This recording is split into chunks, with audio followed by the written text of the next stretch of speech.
Good afternoon, everyone. It's Tuesday, June 17th. I'm going to call our meeting to order at 5:31 p.m. I'm going to start with a moment of silent reflection.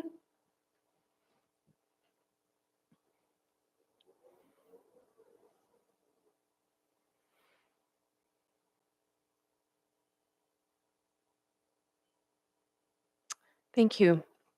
Moving on to our land acknowledgement, the municipality of Port Hope exists on the lands of the Mississauga and Anishinaabe traditional territory covered by the Williams Treaties. We honor and recognize First Peoples as rights holders and stewards of the lands and waters on which we have the privilege to live, work, and play, including the Ganaraska Forest and River. We pay respect to elders past, present, and emerging. We commit to actions towards truth and reconciliation by recognizing the United Nations Declaration on the Rights of Indigenous Peoples, strengthening ties with First Nations, Métis, and Inuit peoples, especially those who make their home in Port Hope, and learning from Indigenous ways of knowing and being. We do so by recognizing the past and working towards a shared future. Moving on to disclosures of pecuniary interest. Does anyone have any? Okay, seeing none. Moving on to item number 3, our closed session.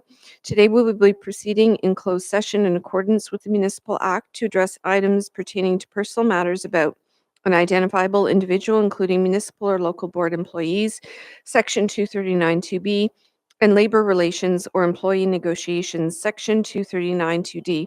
This is related to union negotiations. Can I get a mover and seconder for that? Moved by Councillor Darrow, seconded by Councillor Todd. All in favor? Thank you. And I'm just going to note that once council has passed motion in, we are moving into closed. And when we come out of closed, I will provide a rise in report publicly.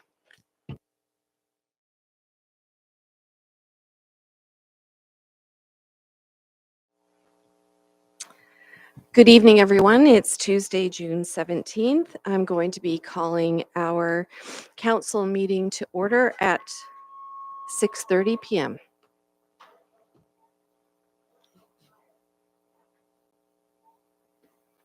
Okay. That sounds like an important message.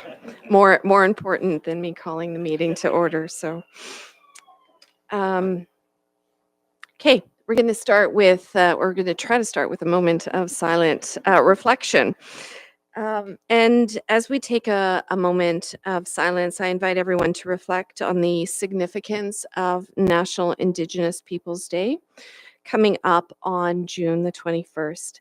It's a time to recognize and celebrate the diverse cultures, languages, and contributions of First Nations, Inuit, and Métis peoples. It also reminds us of our shared responsibility to advance truth, reconciliation, and right relations. I'd also like to acknowledge that June is Pride Month, a reminder to celebrate diversity in all of its forms, to lead with kindness, and to embrace acceptance and inclusion in our community and beyond.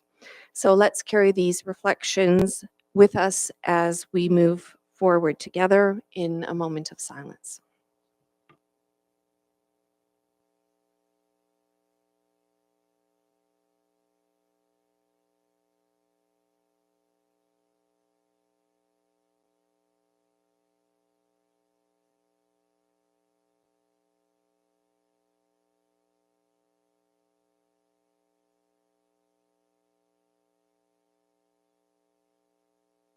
Moving on to item 1.2, our land acknowledgement. The municipality of Port Hope exists on the lands of the Mississauga Anishinaabe traditional territory covered by the Williams Treaties. We honor and recognize First Peoples as rights holders and stewards of the lands and waters in which we have the privilege to live, work, and play, including the Ganaraska Forest and River. We pay respect to elders past, present, and emerging. We commit to actions towards truth and reconciliation by recognizing the United Nations Declaration on the Rights of Indigenous Peoples, strengthening ties with First Nations, Métis, and Inuit peoples, especially those who make their home in Port Hope, and learning from Indigenous ways of knowing and being. We do so by recognizing the past and working towards a shared future. Moving on to the next item, are there any disclosures of pecuniary interest? And I'm going to turn it over to Councillor Less. Yes, I have a pecuniary interest in 12.5 in the lease agreement with YMCA, so I'll excuse myself. Thank you, Councillor Less, and the clerk has made a note of that. Moving on to item number 3, closed session. Earlier today, Council passed a motion to proceed into closed session at 5:30 p.m. to consider business as permitted under the Municipal Act and as listed on today's agenda. The motion was passed in a public session streamed live and was in accordance with our closed meeting policy. Moving on to item number 4, business arising from closed session. In the continuing interest of transparency, I can report at this open meeting the outcomes from today's closed session. Council approved the closed session minutes from June 9th, 2025. That was the last time we met in a closed session. Council also considered items pertaining to personal matters about an identifiable individual, including municipal or local board employees and labor relations or employee negotiations. This is in regard to union negotiations. Council considered these items and provided direction to staff. We have a motion we need to make in open session in respect to that. So I'm going to read that motion out loud to you. That confidential report CAO 0725 be received and that council directs staff to bring forward a bylaw for consideration ratifying the memorandum of settlement signed and dated May 26, 2025 between the Corporation of the Municipality of Port Hope and the Canadian Union of Public Employees, CUPE, on behalf of the Municipality of Port Hope, CUPE Local 749, Works in Engineering and Environmental Services. Can I get a mover and seconder for that? Moved by Councillor Adams, seconded by Councillor Less. Any further comments, questions? None? All in favor? And that is passed unanimously. Moving on to item number 5, announcements, updates, and recognitions. 5.1, Town Park Recreation Center Fundraising Committee. On behalf of the municipality and all members of your council, it is my pleasure to recognize the efforts of the Town Park Recreation Center Expansion Project Fundraising Committee. This committee, comprised of community members and staff, raised over $115,000 towards Town Park expansion, which included the addition of 3 multi-purpose rooms, servery, accessible washroom, customer service area, new lobby, storage area, and outdoor courtyard. Members of this very valuable committee planned and executed several special events and activities over the past 3 years.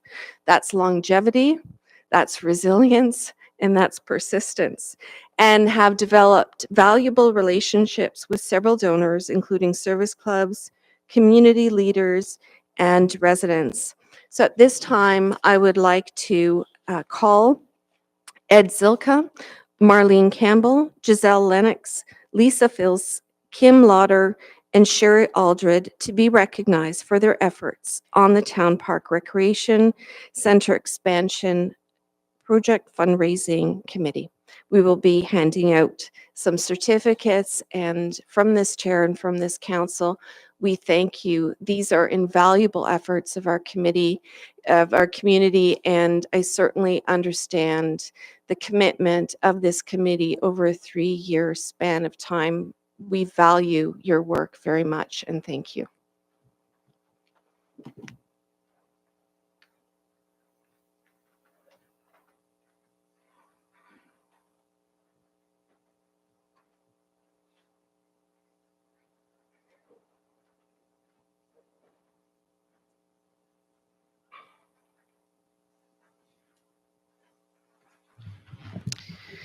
So I'm going to just recite the names in the order of the certificates. Marlene Campbell.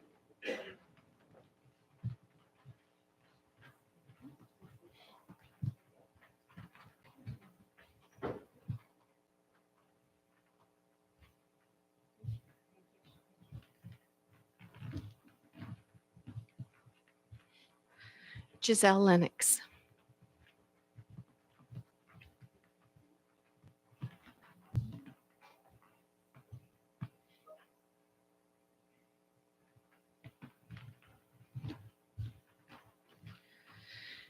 Ed Silka.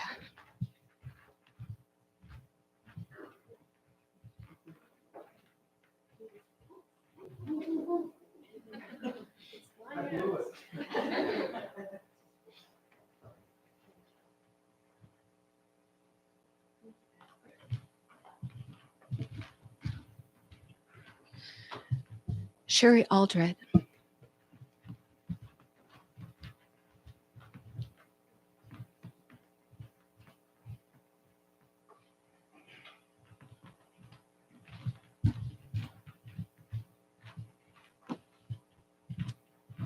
And Lisa, is it Phils?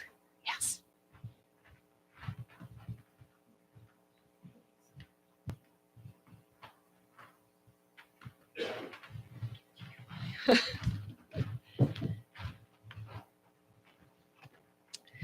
And last but not least, Kim Lauder.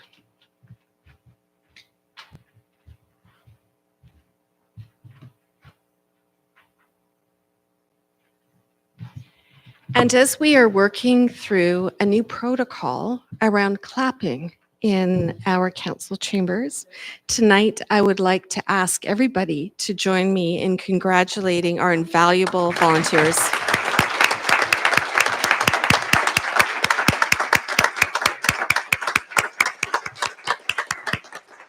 Thank you very, very much again.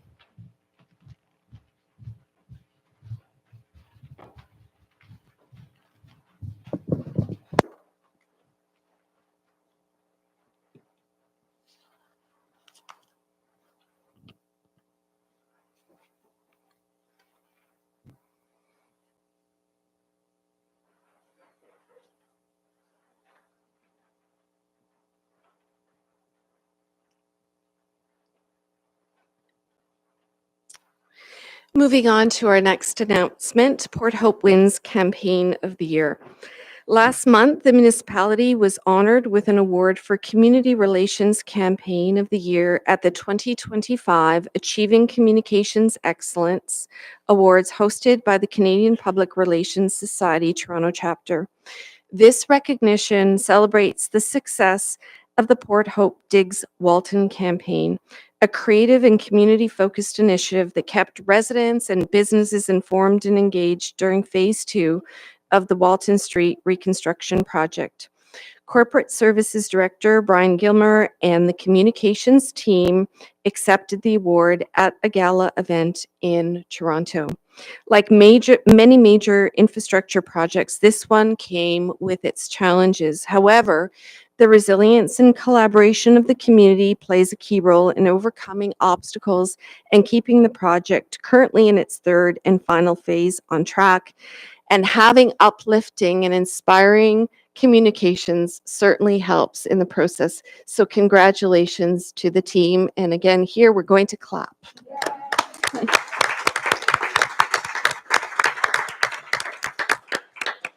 Well done. We'll want to hear more about the gala event later. Moving on to virtual meetings announcement. I'd like to share a brief update regarding our upcoming meeting of council. The next meeting scheduled for Tuesday, July 15th will be held in a fully virtual format. This decision aligns with the procedural bylaw, which permits virtual meetings when deemed appropriate. Due to scheduling challenges with council and staff, with vacations in summer, as well as the upcoming upgrades to our AV equipment in council chambers, which we're all thrilled about, we have made the decision to hold this meeting virtually. Over the next few weeks, the municipality will be sharing information through our usual communication channels to ensure that everybody is fully aware and informed about this change. When the agenda is published, it will include very detailed instructions on how the public can view the meeting online or participate virtually. We appreciate your understanding and look forward to continuing engagement virtually on July the 15th. Now, do council members have any announcements or updates regarding municipal business that they would like to share at this point? Okay, seeing none, we're going to now move on to a really exciting agenda item. And that is our first report from our youth counselors. So I welcome our youth counselors, Leah Ferguson and Emily Montjoy, to approach the podium and present us with their first inaugural report to council.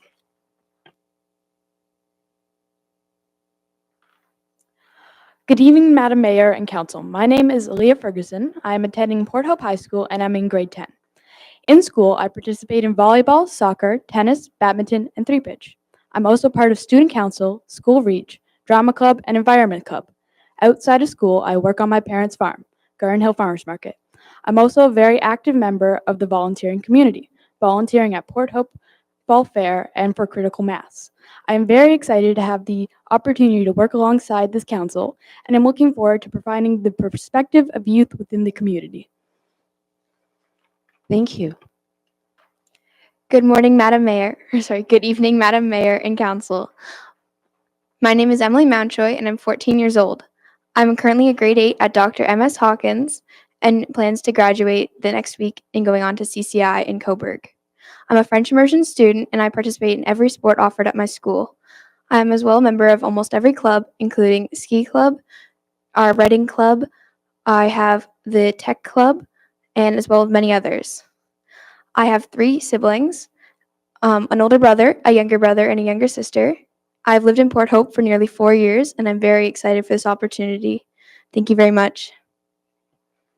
Thank you. And again, we are going to clap to welcome our youth counselors.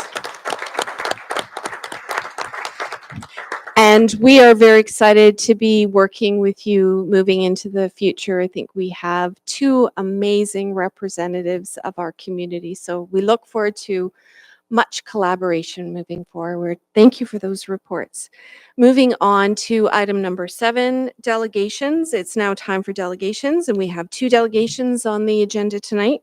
Please remember that you have 10 minutes to present. One of our delegations has requested an extra 5 minutes, and I have granted this request. So we're going to start with delegation 7.1, Sarah Mora, Vote 16 Canada, regarding expanding the voting age and empowering 16 and 17-year-olds. And this is very much in line with just having heard from our new youth counselors. So I now welcome Sarah to our podium. Please just press the purple button, and we look forward to your presentation. Thank you. Good evening, Mayor Hankivsky and members of council. My name is Sarah Mora, and I am the co-chair of Vote 16 Canada. I'm an avid advocate for inclusion of youth within our democracy, and I wanted to say thank you greatly for giving me this opportunity to stand before you today. I'll start off by giving some background on Vote 16 Canada. Vote 16 is a nonpartisan grassroots campaign nationally led by youth across the country. We encourage and support efforts to extend democratic rights to Canadian youth and have their voices heard within our democracy. By including 16 and 17-year-olds, this speaks to a fairer and stronger democratic environment where more people's voices can be represented in the decisions that are being made.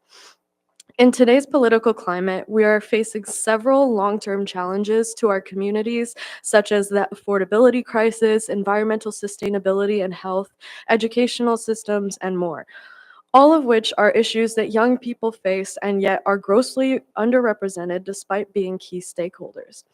There have been several instances where young people have been granted the opportunity to get involved in Canada, most notably and most recently, Vote 16's Toronto campaign for extending polling rights to 16 and 17-year-olds in neighborhood polls, led by Councillor Diane Sachs, was passed in Toronto City Council just this April, setting a new precedent for the city and municipalities across the country.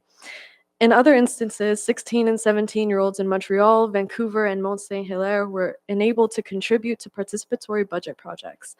These past cases of change-making were possible because youth within their respective communities showed up for the rights and voices, similarly to how youth within the municipality of Port Hope are showing up for change. We are proposing that the municipality extends eligibility for select advisory boards, committees, and working groups to 16 and 17-year-old residents. Said advisory boards would include the Port Hope Public Library Board, Parks and Recreation and Culture Advisory Committee, Accessibility Advisory Committee, Environmental Advisory Committee, and the Heritage Port Hope Advisory Committee.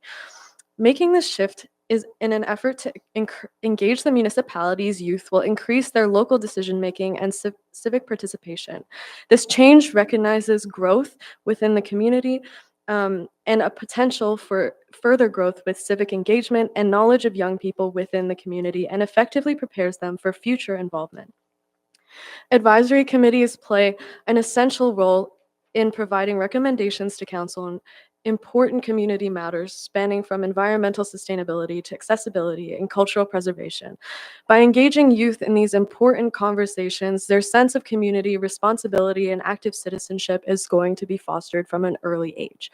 The youth of Port Hope are ready to get involved and have demonstrated a strong commitment to important civic issues.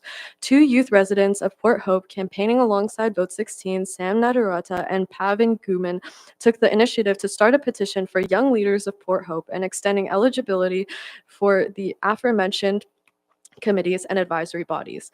Gathering just over 50 signatures, and it is clear the community is eager for this change. This is so, when advocating for the advancement of our democracy through the engagement of young people, one of the largest questions is surrounding youth competency and their maturity. Adolescent psychologists say individuals aged 16 have adult levels of maturity when it comes to long-term and thought-out decision-making that is involved in civic participation. This established maturity is differentiated from the misconception of immaturity through the dual systems model for cognition, denoting the difference between when a person performs a task in a deliberative, emotionally neutral, thought-out context versus when a person is impulsive or under stress. These two modes develop at different rates, with cold cognition reaching a plateau at about 16 years old. Young people who are more motivated and engaged than ever, enfranchising youth within civic processes shows that they will become more civically informed as a result. Not only will this recommendation benefit the youth of Port Hope, but the municipality more broadly. With the foreseen increase in civic engagement and knowledge of young people in Port Hope, they will be effectively prepared for more complex engagement and involvement within the community as they age. In terms of decision making at a local level, having youth perspectives in said advisory bodies will bring new and diverse ideas necessary for further prosperity and development within the municipality. In the long term, this kind of change will prove to be immensely beneficial to engagement, inclusivity within the community, and its democracy. By engaging young people civically early on, they are introduced to active citizenship and their civic responsibilities, thus increasing the likelihood that they will remain engaged through adulthood. This will effectively bolster aspects of local democracy, such as voter turnout and accurate representation. I strongly urge you to consider this recommendation and am eager to see what more the bright, eager youth of this municipality will bring to this campaign. So if you'd like to learn more about Vote 16, our social media is on the screen. And if you'd like to contact us about anything at all, our email is also posted. I'd like to sincerely thank you all for your time and your consideration, and I'd be happy to answer any questions you might have. Thank you very much for that excellent and very clear and inspiring presentation. And I want to also thank your group for reaching out to me and for taking me up on coming to delegate to this council, and importantly for reaching out to the youth of our community and getting them engaged in the conversation about how they can become more involved in all the workings of our community. So thank you, and you did a terrific job. So I'm going to turn it over now to my fellow councillors for questions, comments. Councillor Less. Yeah, just one question. If you got the vote at 16 or 17, Mhm. how does that affect you becoming a candidate, which can't happen until you're 18?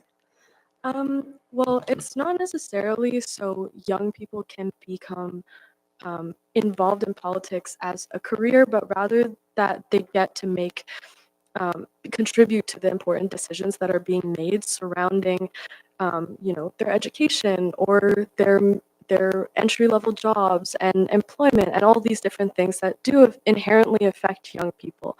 So the goal with that is to have a more inclusive democracy that accommodates a larger percentage of the Canadian population.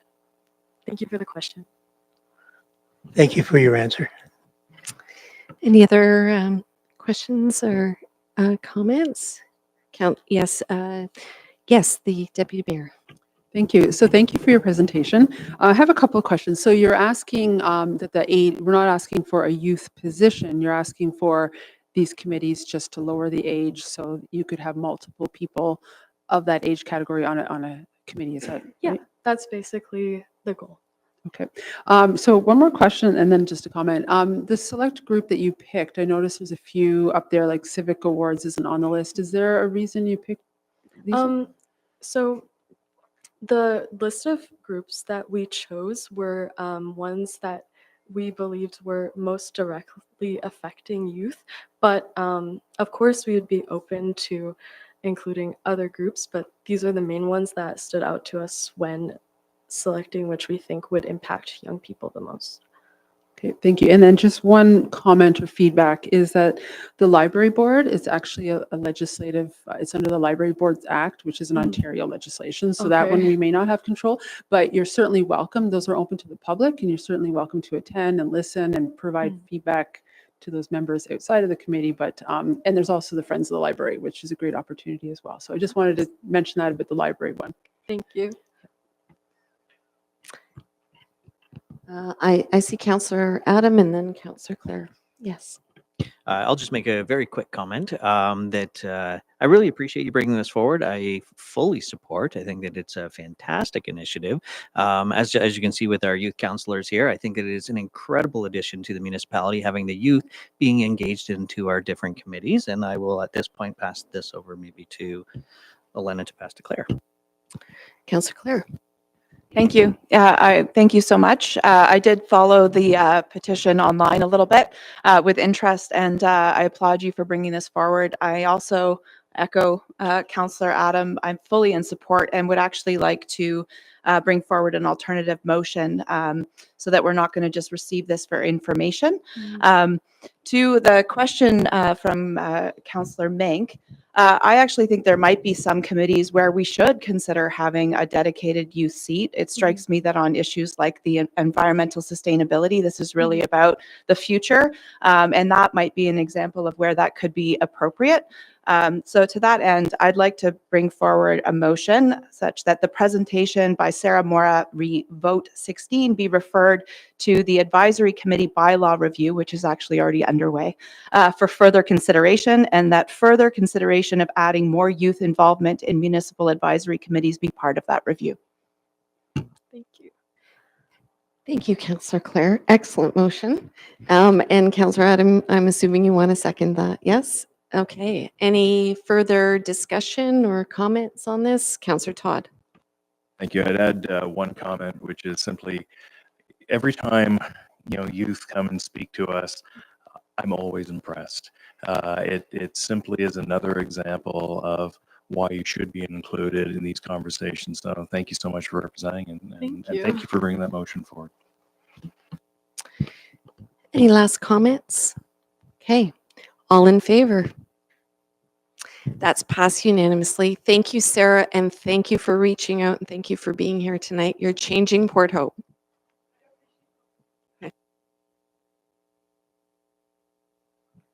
Okay. Moving on to item 7.2, Glenn Dees, Director, Health and Human Services, County of Northumberland, regarding the Port Hope Walk-in Clinic.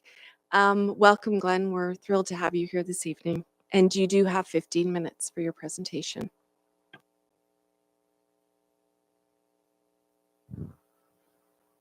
All right, good evening, everybody. So I was asked by Mayor Henkiski if I could provide a brief overview and update on activities related to the Port Hope Walk-in Clinic. So I have a few slides here that I'll walk through. Primarily, these are from other presentations that have been delivered to other groups on the Port Hope Walk-in Clinic. And in the interest of time, I've just selected a few slides that I think would be important for council to be aware of. So firstly, looking at the walk-in clinic from the beginning or the onset of the clinic, a lot of you are already aware that this initiative was originally conceived by the mayor, Mayor Henkiski, or the deputy warden at the county, who has led physician recruitment efforts for the clinic's activation, alongside closely with Councillor Les Anderson, who has spearheaded much of the fundraising events that have taken place to get the clinic up and running. So this pilot project was approved by County Council following a motion by the County Deputy Warden and Mayor of Port Hope, Olana Henkiski, for the county to be tasked to looking at the feasibility of opening the clinic, and then ultimately activation and operation of the clinic subsequent to that. So a couple of notes on the slide here that I'll point out. The Ontario Medical Association estimates that there are about 2.5 million people in Ontario who are currently unattached to a primary care physician. And from a local perspective, about 8,000 Northumberland residents are estimated to be unattached to a primary care physician, with 4,000 in West Northumberland alone. And the number that is most alarming on this slide is it's anticipated that this could rise to more than 20,000 in Northumberland by 2026. So this slide is speaking to the effective and collaborative partnerships that have been developed for the setup, operations, and data collection and analytics related to the clinic. You'll see there's 3 logos at the bottom of the slide. Firstly, given the county's inexperience and lack of knowledge in primary care and primary care delivery, the Community Health Center of Northumberland was approached for a possible partnership to get the clinic up and running, and then for operations of the clinic. And subsequent to that, an SLA, or a service level agreement, was established to provide nursing services, as well as IT support. And in respect to IT support, this is really in regards to the implementation of a standalone EMR system, or electronic medical records system, as well as training for physicians for the EMR system. The county, obviously, primarily for providing oversight. So this is back office supports, scheduling, website communications, and IT hardware and maintaining of the IT hardware system for the clinic. Subsequent to opening the clinic, we developed a partnership with Loyalist College, and this was through their Center for Healthy Communities, their Applied Research and Innovation Office, to facilitate a 2-phased project for collecting data in respect to the clinic. So firstly, looking at quantitative data from our EMR system, and then qualitative data, so that we could have data-driven decisions moving forward and optimizing the service that's delivered through the clinic. Continuing on, looking at community partnerships now for funding the clinic. At the onset, the initial funding that we had from community partners totaled $135,000. This was comprised of funds from the Port Hope and District Healthcare Foundation for $75,000, and you can see on this slide there's a photo of a check presentation within the clinic for those funds with the president of the foundation, Matthew Clayton. There was also $35,000 from the Port Hope Rotary, $15,000 from the town of Cobourg, and $10,000 from Loyalist College. So one of the things we quickly recognized in activation activities for the clinic, that there were some fairly significant upfront one-time startup costs that hadn't been contemplated, that utilized a fairly substantial amount of those initial funds that we had in place. The most significant really was the implementation of a standalone EMR system and the network that supported it. Recently, Northumberland County committed $187,000 towards the clinic from its 2025 budget. And a note that the annual budget estimate going forward, should the clinic be operating 4 days a week as had originally been contemplated, would be about $170,000 going forward. And this really supports the ongoing efforts for nursing support, supplies, rent, and overhead costs. And just to provide some context, you'll see the bottom bullet on the slide here. The addition of a nurse practitioner to the clinic for 3 full days a week would add about $90,000 to the clinic's operating budget on an annual basis. So this is really in respect to trying to maximize the extent that we can have clinics operating out of the clinic, recognizing there could be greater economies of scale that would be garnered when we look at some substantial fixed costs that remain intact regardless of the volume and the extent that the clinic is able to operate. One of the common questions that we had at the onset of opening the clinic was if a patient can visit the clinic if they have a family doctor. All of our communications leading up to the opening, and certainly what we still have in place, is that the Port Hope Walk-in Clinic is intended to provide primary care to those individuals that are unattached in the community. You'll see there's an image here from some of our social media, and it very clearly indicates that. We do try to redirect individuals that attend the clinic that are attached to a family physician, but ultimately we can't turn them away. We redirect them to their FO, if they're affiliated with a FO or a nurse practitioner at the FO or an after-hour clinic that their FO might operate, but ultimately we don't turn individuals away. There's a note on the slide here because this was also a common question. Would there be financial penalties applied to family doctors whose patients visit the walk-in clinic? And there aren't any financial penalties applied when visiting the clinic on a weekend or a holiday. So I'll just move on to a few points of quantitative data as was collected and presented by Loyalist College. This again was facilitated through the Applied Research and Innovation Office at Loyalist College and with nursing students in a nursing program using de-identified clinic EMR data.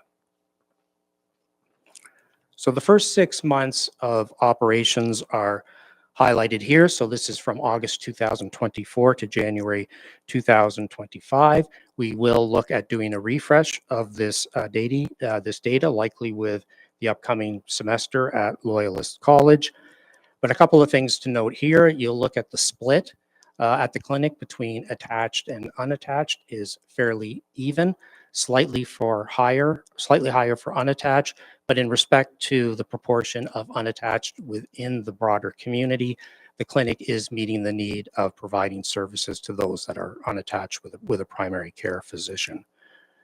Total patient visits was just over 600 in 6 months, but just a caveat to that with the initial launch of the clinic, we were very much in a soft launch period for some time as doctors and nurses got familiar with the EMR system, they got familiar with workflows, and we're now able to see patients a lot more quicker than we initially did at the onset.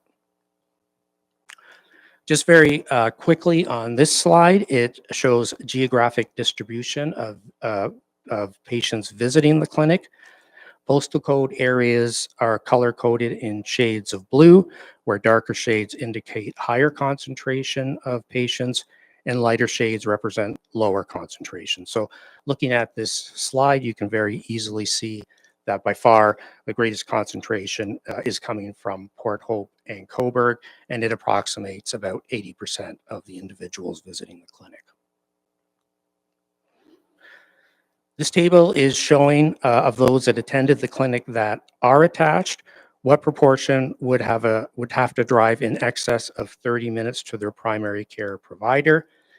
The first row that we see is in respect to residents that are within the Port Hope and Cobourg area that are attached to family doctors, and they represented 85% of the individuals attached visiting the clinic, and almost half of those have a drive of greater than 30 minutes to get to their primary care physician. So what the students at Loyalist concluded from this is that within the community, there likely are a number of retirees or individuals that have relocated, that have maintained their primary care physician from where they came from, recognizing that if you give up a primary care physician and you get on a wait list, you're likely waiting an extended period of time before you get attached to a doctor.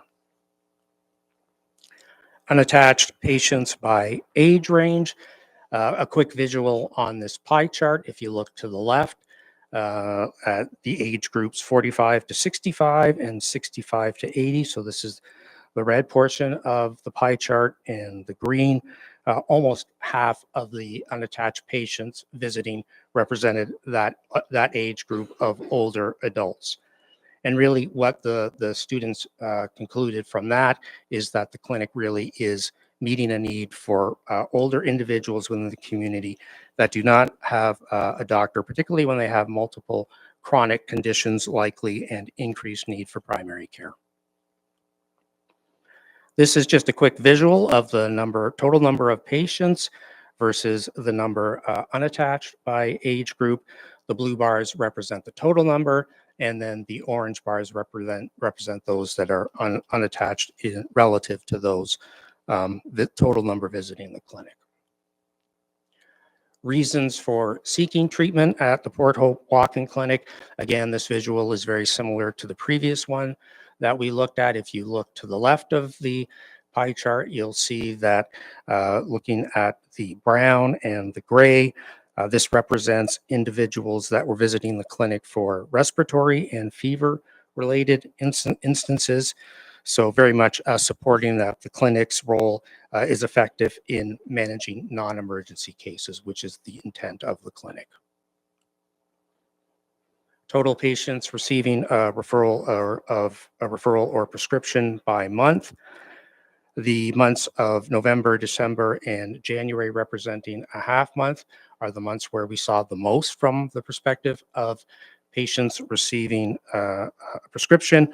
And again, students concluding from this that the clinic is meeting its intent to serve those that are unattached and preventing individuals from visiting emergency rooms when they have non-acute items of care. The second phase of the Loyalist Project was a qualitative survey, and there's just a few highlights on this slide. I won't go into all of them, but I will just comment that through the survey, much of the commentary that we received is the clinic is meeting a need within the community, and it could meet a greater need if the clinic could be open to a greater extent. Some of the responses that we had were individuals visiting the clinic, but not being able to attend it to because the clinic was already at capacity very, very early in the day. The last slide is just from the students at Loyalist College and doing some of their research and referencing from the Office of the Auditor General in a value for money audit that while up to 1 in 5 emergency department patients treated and discharged in Ontario could have been treated in a doctor's office or clinic, there are insufficient efforts to have individuals diverted from emergency departments to a more feasible and more economical and more efficient source of treatment through a clinic or a doctor's office.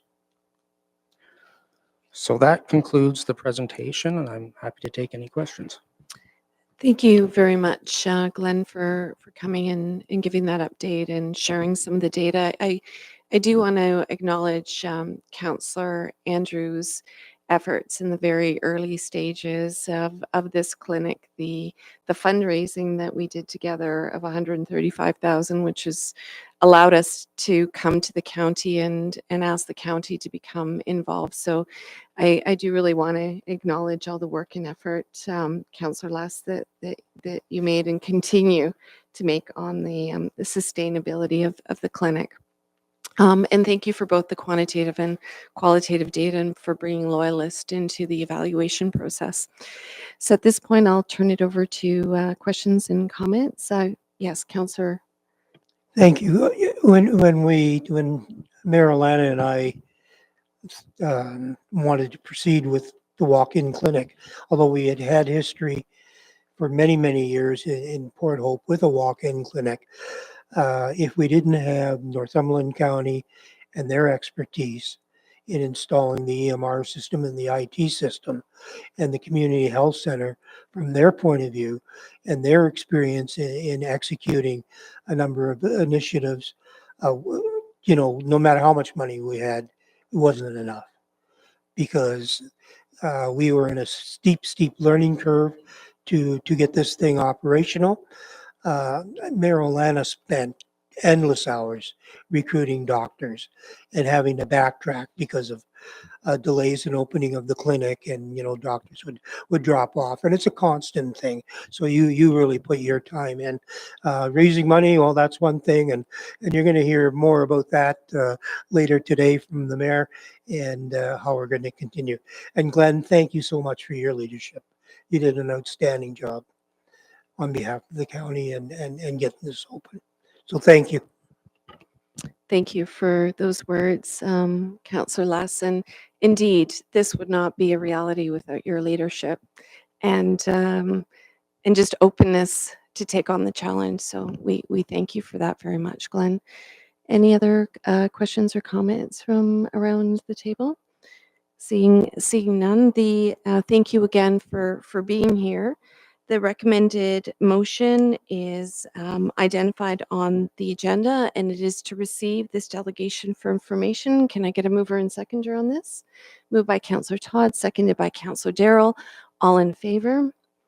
Thank you. And as promised by Councillor Les, I think this is a great segue to make an announcement about a fundraiser that is going to be launched for the walk-in clinic. It's going to be a 10-day fundraiser starting on the 21st of June and ending on July 1st after our Canada Day parade. It's going to involve businesses and organizations across Port Hope and Cobourg over that 10-day period of time. And I really want to thank Councillor Adam for stepping up and helping us reach some of those businesses, and Councillor Les for his work on the campaign to date, and our summer student, Daniel Diamond, for hitting the ground running on this, and to the county communications staff for helping us to create some of the social media assets for it. The fundraiser is called A Toonie at a Time. That's the headline, A Toonie at a Time. Our goal is $70,000. And the goal is really determined by the fact that generously the Port Hope and District Healthcare Foundation has said that they will match dollar for dollar up to $70,000.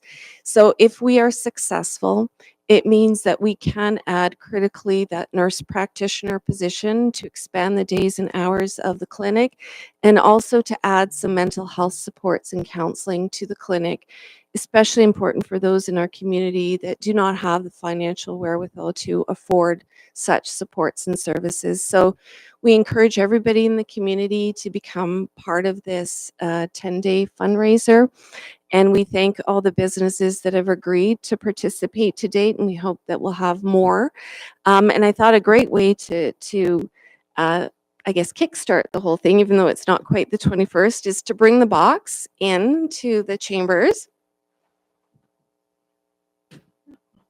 And I have kicked off with 100 toonies in hope that this will inspire others to add to the box. We will be at the Scottish Festival and Highland Games on the 21st, and at Memorial Park on July 1st. And as I said, there will be boxes and opportunities to donate all over the community. And I see Councillor Darrell's got some toonies in his hand. So if any of you want to come up and give a donation now, I'll wait a second and then we'll move on the agenda.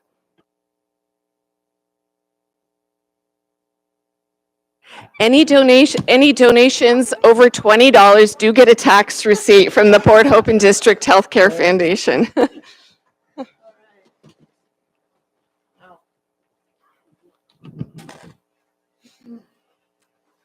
you.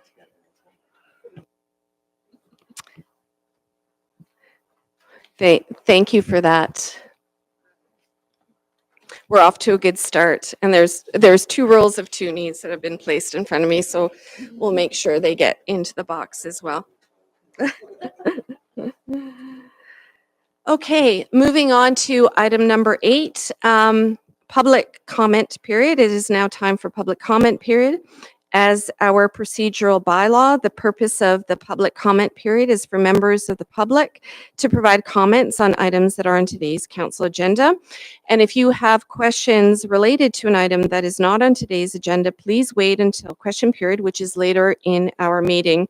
I request that you keep your comments brief and respectful. I also remind council members that no questions or comments can be directed to those providing public comments tonight. Please also ensure that you provide us with your name and contact details through the sign-in sheet that is near the door so that staff may follow up if necessary. Please remember you have 2 minutes to make your comments, and please come forward, state your name, and press the purple button to speak. Clerk will be keeping time on the comments. Good evening, Madam Mayor and Council. Thank you for this. I'd like to speak on item 13.1, which is the alternative voting methods. I've worked as a managing deputy returning officer for the City of Toronto for 5 elections, and to date, Toronto is still using paper ballots and tabulators in order to do their voting. So if it was strictly a financial issue, Toronto would have done that a long time ago, because what they spend on an election would blow your mind.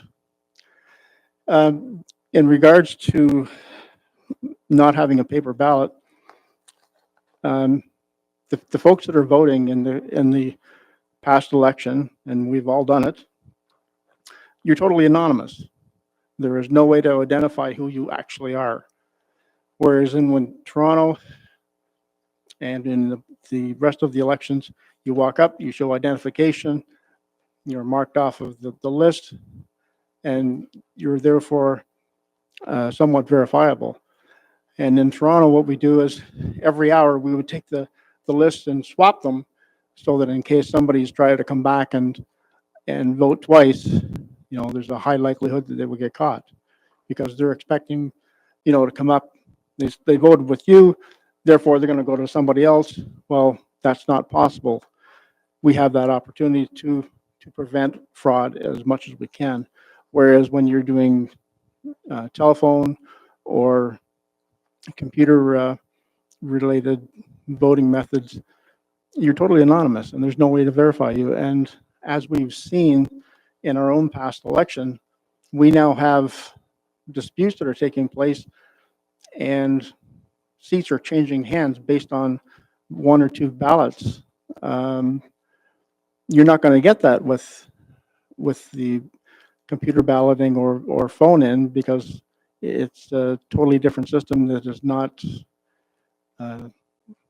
very easy to go back through the ballots. Anyway, something to consider. One other thing I'd like to mention before I leave is this was never brought up to the members of the public. We didn't get a choice in this, and this is just being thrust on us, and I don't think that's right. Thank you. Thank you for your comment.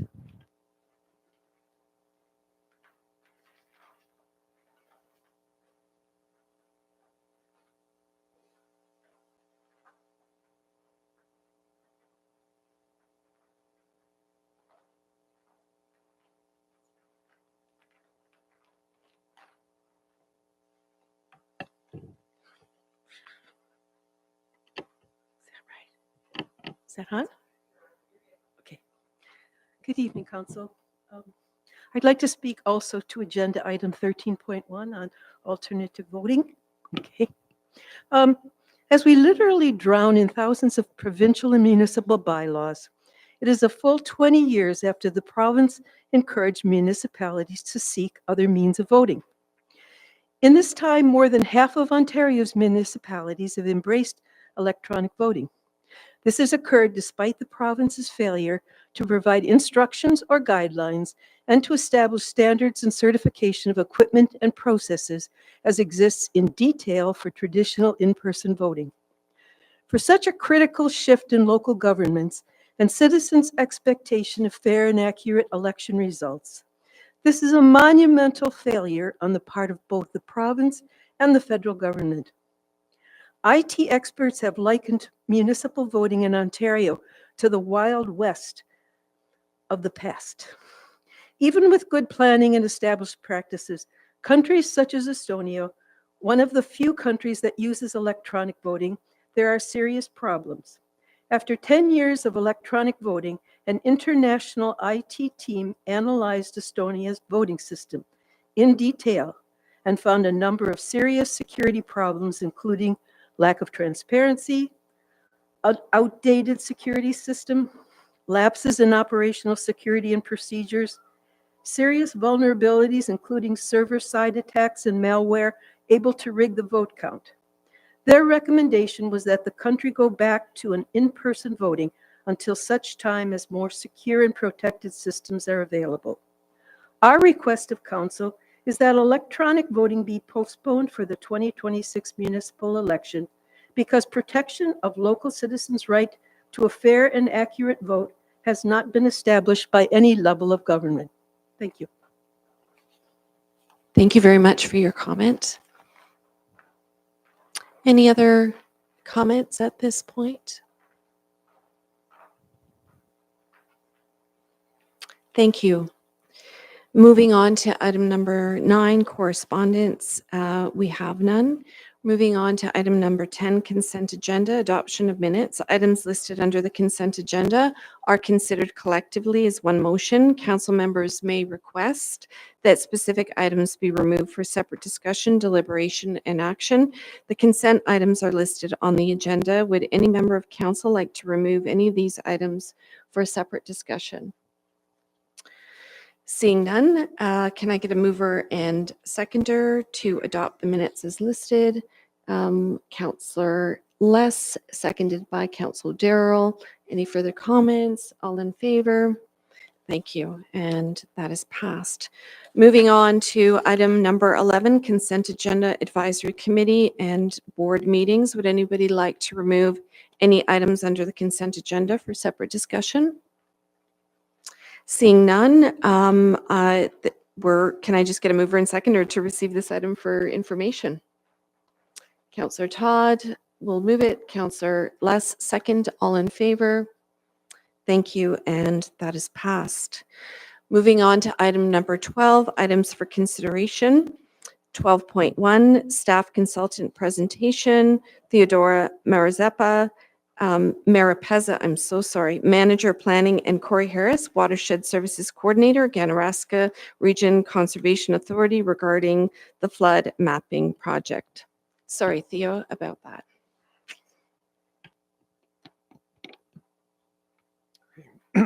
Good morning, Mayor Hankivsky and members of council. My name is Corey Harris. I'm the Watershed Services Coordinator at the Ganaraska Region Conservation Authority. And I'm here tonight to speak to you about an exciting initiative, the Municipality of Port Hope's floodplain mapping project.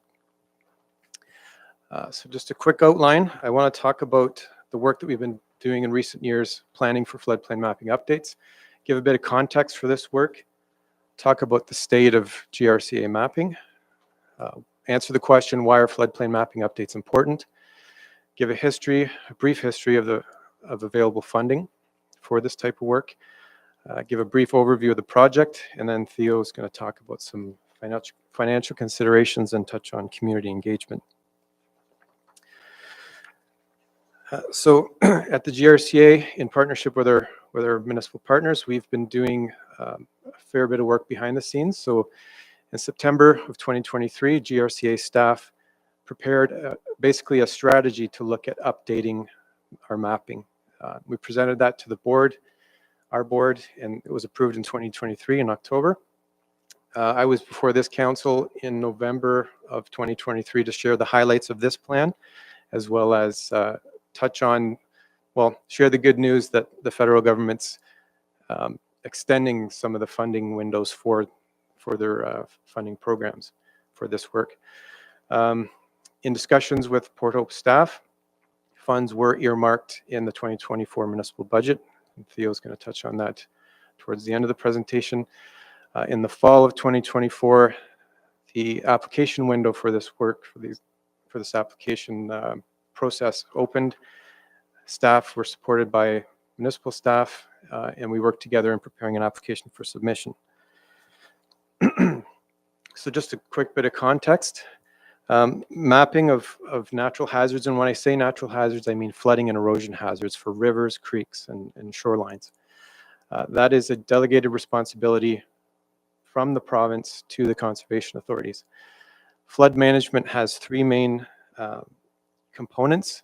The first one being prevention. If we know what areas are going to flood, let's direct development to areas that are low risk. Protection, which is protecting existing development in these hazard areas where it makes sense to do so, and then emergency response. So using this mapping information to plan for emergency flood emergency events. Floodplain mapping is foundational to understanding the watershed and how it responds to different rain and climate events, and that supports all three management components, flood management components. In 2020, the province produced a flooding strategy. It presented 5 areas of priority, and the top priority is understanding flood risks. So updating mapping, having models that you can update and maintain, this is directly in line with the province's direction on this matter. Similarly, the province in recent years has clarified what the mandatory program areas are for conservation authorities. And I know there's a ton of text on this slide. I won't expect you to read it. Suffice to say, this work is in direct alignment with the mandatory program areas that conservation authorities do. Why are floodplain mapping updates important?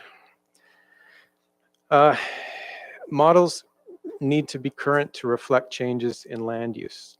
That happens quite a bit. A lot of the models in Port Hope are between 35 and 50 years old. And I just want to give some perspective here. So some of our mapping was worked on and produced before Star Wars came out. Now that's pretty old. Yeah, good movie, but yeah, mapping's old. Conservation authorities provide mapping and models. We share them freely with our municipal partners, their consultants, development consultants, and really it's meant to quantify flood risks and test the impacts of development. We need to have up-to-date models and mapping to inform and update official plans and zoning maps, not only for Port Hope, but also for the county. This work also supports future risk assessments for different structures like culvert and bridge infrastructure. We can know which roads, which bridges and culverts are going to flood under a 25-year versus a 50-year. That then informs, it helps people like Jeanette to prioritize municipal asset management plans. She knows which structures are at higher risk than others. And we can also test climate change scenarios to make our communities more resilient. I've got a image here which just shows the vintage of our mapping. Anything in green is new in the last 20 years. And you can see Clarington and Durham, we just finished updating a lot of maps with them. They're actually undergoing some risk assessment work, and our mapping was so old we were kind of holding up the show. So they were very helpful in getting that work done. Anything that's red is from the 1970s and consists of punch cards. I can't do anything with a punch card. I don't even know how to read a punch card. So we have to recreate these models from scratch, and it's a ton of work. This is kind of a once in a generation project. So just briefly on history of available funding. Originally, when floodplain maps started being produced in Canada, there was the Flood Damage Reduction Program, or FDRP as it's referred to. That was a partnership between municipalities, the province, and the federal government. So they would share in the costs of getting mapping produced. That ran from 1976 to 1996. And you'll see there was a 19-year gap in any federal or provincial funding for floodplain mapping work. That's one of the reasons the mapping is as old as it is. Fast forward to 2015, Public Safety Canada produced some funding through the National Disaster Mitigation Program, or NDMP as we call it. That ran from 2015 to 2022. Actually, some of the Durham work was funded through that program. And in 2021, as that program was winding down, Natural Resources Canada brought out some federal funding. It was called the Flood Hazard Identification and Mapping Program, or FIMP. So that has been extended to 2028, and that was the, I guess, the application program that we made application to. So if you go to the next slide here, this is where the good news comes in. So in January of this year, we got word from MNR, Ministry of Natural Resources, as well as Natural Resources Canada, that the application submitted through Port Hope was successful. So the transfer payment agreement was finalized end of March, beginning of April. And what this means is Natural Resources Canada will be providing 50% of the funding for this work. Technical work has commenced, and we had our first technical team meeting on June 11th to review project deliverables. So what's the extent of the mapping updates? We're doing the entire municipality of Port Hope. So if you look on the screen, anything that's red, that's existing mapping that was done previously through the 70s and 80s and 90s. So it covers, it's going to take us 3 years, but it's going to cover Wesleyville Creek, Port Britain Creek, Brands Creek, Littles Creek, the Ganaraska River, as well as West Gages Creek.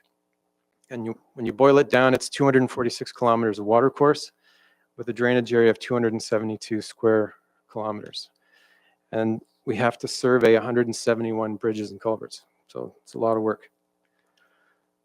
So just to give you a sense where those culverts are, you can see up on the screen, we surveyed almost 400 in the region of Durham. So we know what we're doing. Just wanted to briefly mention we're making good use of provincial LiDAR data. For those of you that don't know what LiDAR is, it's a product called light detection and ranging. It's basically where a plane flies over the the land, and it basically takes accurate measurements of the ground surface into millions of points. You can then convert those points into a terrain model. So we're able to understand drainage and update all of the drainage information for all of Port Hope through use of this information, and it conforms with the new standards that the federal government released on vertical datum. So it's brand new and really helpful. What I just want to point out too in this image, this is using the terrain model to update subcatchment information for the Ganaraska River, and we just did this within the last couple months. So it's already proving to be very, very helpful. This is the project schedule. I'm not going to really go through every point, but the first 2 years is really data collection and building of the models. The last year is finalizing the hydraulic models, launching a web app to allow the public to view the draft mapping, having a public meeting, and then finalizing all the floodplain maps. And there's over 100 that have to be produced. And I'll let Theo jump in. Thank you, Corey. So I have 2 slides talking about the financial consideration. So we were very successful in our application, and only in January we were awarded the contract and started negotiation. So it is for 3 years, although we applied for November. Still, the ministry maintains that the last date, the sunset date, is going to be March 2028. So we had to do some negotiation in terms of keeping the timeline till that date. So in terms of the funding, the total amount is 815. And as Corey suggested, 50% comes from the municipality shares and 50 is for matching grant from the ministry. So in terms of what municipal budget, after Corey came here in the fall of 2023, there were budget deliberation for 2024. 97,000 were earmarked with the with the expectation that we'll be starting, applying pretty soon in early 2024, and we'll be working. However, the window for application, as Corey noted, was only in October. So there's a delay, quite a delayed start. There's no expenditures, and the budget was not carried forward. Furthermore, during the 2025 deliberations and even approval, we haven't heard from the ministry. So only 48,000 were allocated to the budget, with the understanding that the expenditure will start in mid 2025. So in terms of what are going to be our share of expense for this year is 134,000. So we're going to be well above what has been approved. And this slide is also for awareness that we'll have to approve some more budget for the 3 years to come, 26, 27, and 28. So an important component of this project, and in order to maintain our communication and transparency with the public, is the community engagement. So I have been having a very good discussion with Kate and her team, and I thank you her for that. So we do have a press release, a draft press release to issue. And also we are going to dedicate a web page under the new website, Engage Port Hope. We're going to promote this web page through social media and other channels, and we'll come to the council to provide some semi-annual updates. We are, here to answer any question you may have. Thank you very much for that presentation, for the update and the information. Very helpful, very appreciated. And I'll turn it over now to my fellow councillors for comments and questions. Councillor Adam. Thank you, and thank you for the presentation, Corey. Always great to see you. I have a quick question for you in regards to Garden Hill. So just a few weeks back, there was a dam in Garden Hill that broke, and a significant amount of water came down. So when it comes to the flood mapping, A, did that help you? Did you get to see where it went and the different paths? And B, did it do any damage that you noticed? Because again, it was a significant amount of water that came through.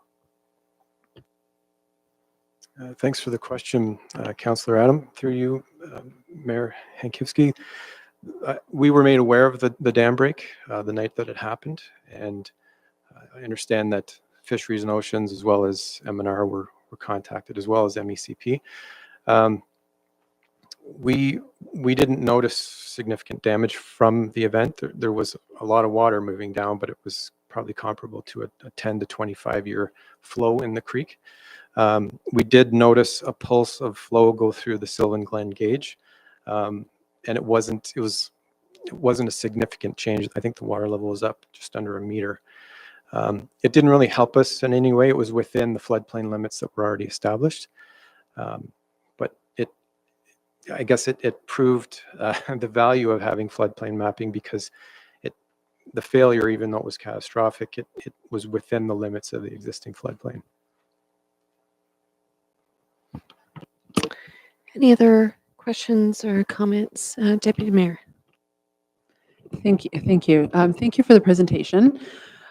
Just a comment and a question. So your joke about Star Wars, very good. But just to point out that was also prior to the big flood in downtown Port Hope. So I think that's very important to acknowledge that we still haven't fully addressed what happened then through the entire floodplain mapping. It's still outdated to that time period, right?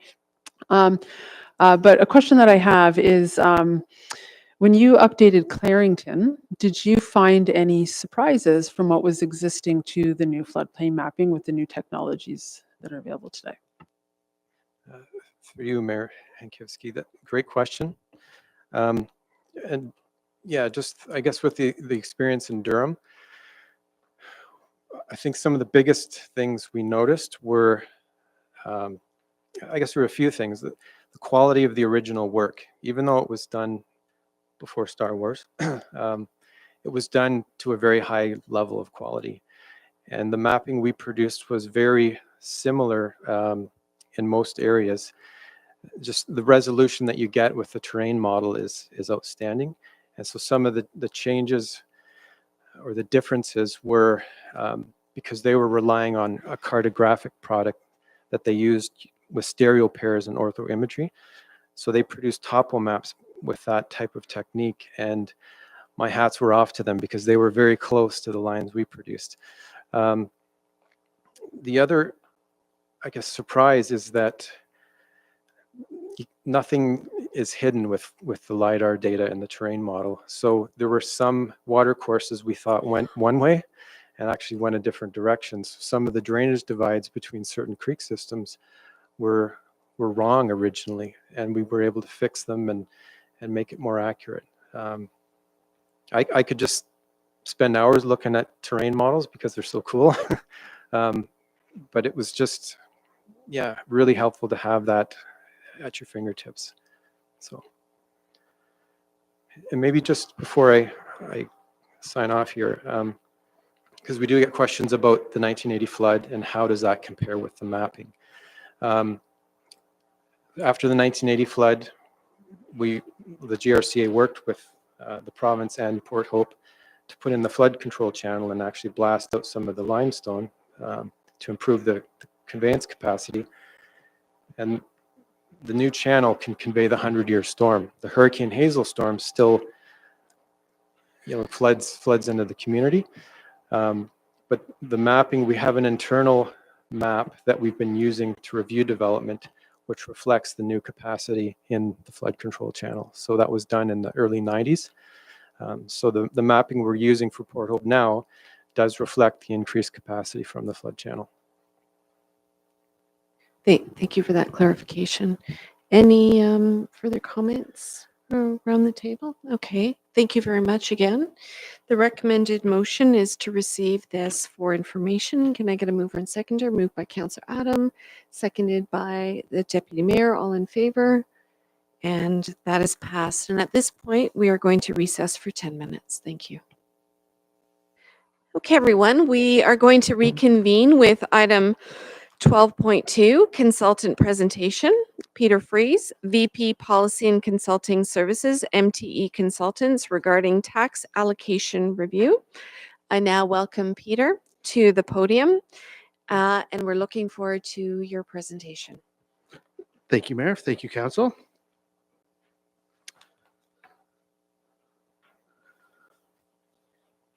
We were commissioned to undertake a study to look at the past 25 years of Port Hope's taxes. So it was quite a large sort of scope to the mandate. This came out of Council's direction earlier this year, which was two parts. One was a historical background on tax allocation between the urban and rural areas, and the financial implications for the municipality as a whole. There was none as the municipality as a whole. Fortunately, the municipality stays whole, so there's no net tax, but there are changes that we looked at. And the second one was to undertake a review of urban versus rural spending. We provide in our study some advice on considering those types of reviews and how to approach them and the framework and the foundation that you should have in place before you undertake them. But we have not actually undertaken a review of urban and rural spending. So that's important to note that we sort of dealt with 1.5 of these points, not the full 2 points. So that's what I'll be dealing with tonight. As I say, it was quite a large scope to the mandate. So we broke our study down into different components. The first component, or the first part, if you read the full study, is going to give you a little bit of background and framework foundation. And my presentation is going to follow this: how do property taxes generally work in Ontario? And then we looked at the different, what we've called eras. So how did the policies of this council change over time? How did you adapt over time? We also have a section that quantifies the impacts. So when you make a decision in terms of tax policy, what did that do? How much money did it move where? And we looked at that for the duration or the scope of the observation period. And then we looked at current taxation protocols, where you are today in 2025. What do things look like? Do we have recommendations for any adjustments or tweaks? And then that final part, which is only the tip of the second point, which is how do we frame such discussions and what should we be cautious of? So we're covering a lot tonight. I'm going to try to be as efficient as possible. And that means I'm not going to skip content, but some of it's there to flesh it out if somebody wants to read it later. I'm not going to, I hope I don't dwell on every point and we can keep moving. So in Ontario, individual property tax liabilities, if you get a property tax bill, you see that there's a tax rate and it's multiplied your assessment that's your tax. That's what happens when we go to distribute it to individual properties. But what we're really doing is we are distributing a share of the total tax requirement. So this is not like any other tax in Canada. It is not like HST where you set a rate and see what you're going to raise. We know how much we have to raise. This goes with our fit of being a municipality and having a balanced budget and coming out of that budget process and saying, we need $1 million. We have, 100 people. We're going to divide it up and they're going to share based on their share of the assessment base. So your share of your assessment of the total CVA is your share of tax. So we're not really taxing the property like a transaction. We're taxing what share of the municipality that property represents. And that's fundamentally different than any other tax. We also complicate things a little bit in Ontario by weighting those values in different classes. So we're going to treat a farm one way and a commercial business the other. And this can change the balance of taxation. I may represent 60% of the CVA is residential, but when we weight everything, that share of the tax is going to be a little different. Again, the point is we are distributing the tax based on share of the assessment base. We are not distributing. That's how our system tells us to distribute the municipality's burden. That's the default. Anything away from that default is an exception, and we are, and this shouldn't have any sort of connotation because there's reasons to do it, we are manipulating the balance of taxation if we add layers onto the default system. So our levies, which is what we start with, they come out of the budget process. We don't just set a rate and just see how much it'll raise. We decide how much we want to spend first. Then when I say we, I mean you folks here. And we take the total amount. We take our assessment roll, the values of the properties assessed by MPAC, and our class structure and ratios that are given to us from the county, and we come up with a rate. And each year's budget, amongst the other things it can do and should do, it must clearly identify very specific property tax levies. And those property tax levies must feed directly into a tax rate calculation. We have to levy those amounts as they come out of the budget. And the one that every municipality must have every year is your general levy, which is the amount that you are going to raise off of all property within your geographic area that you are responsible for servicing. The second amount, which may or may not come out, you could choose to use these, amounts that you intend to raise off less than all rateable assessment. So that's a geographic subset of the municipality. So you have to have a general levy and a general rate that applies universally. And then if circumstances are appropriate, you can have special levies. And the special levies mainly, the act opens it up for circumstances where another act may give you a reason to have a special levy, but that would be a special act. There isn't one in play. For the most part, what a special levy is, it's for a special service, and a special service is very specific. It is a service that is delivered in a geographically constrained manner. So it's delivered in a geographic portion of the municipality, either uniquely, so it's not provided anywhere else, or in a different manner or at a different level. And so if you have a service like that, and your police service is a great example because you have two different police services. You also have a unified police service board.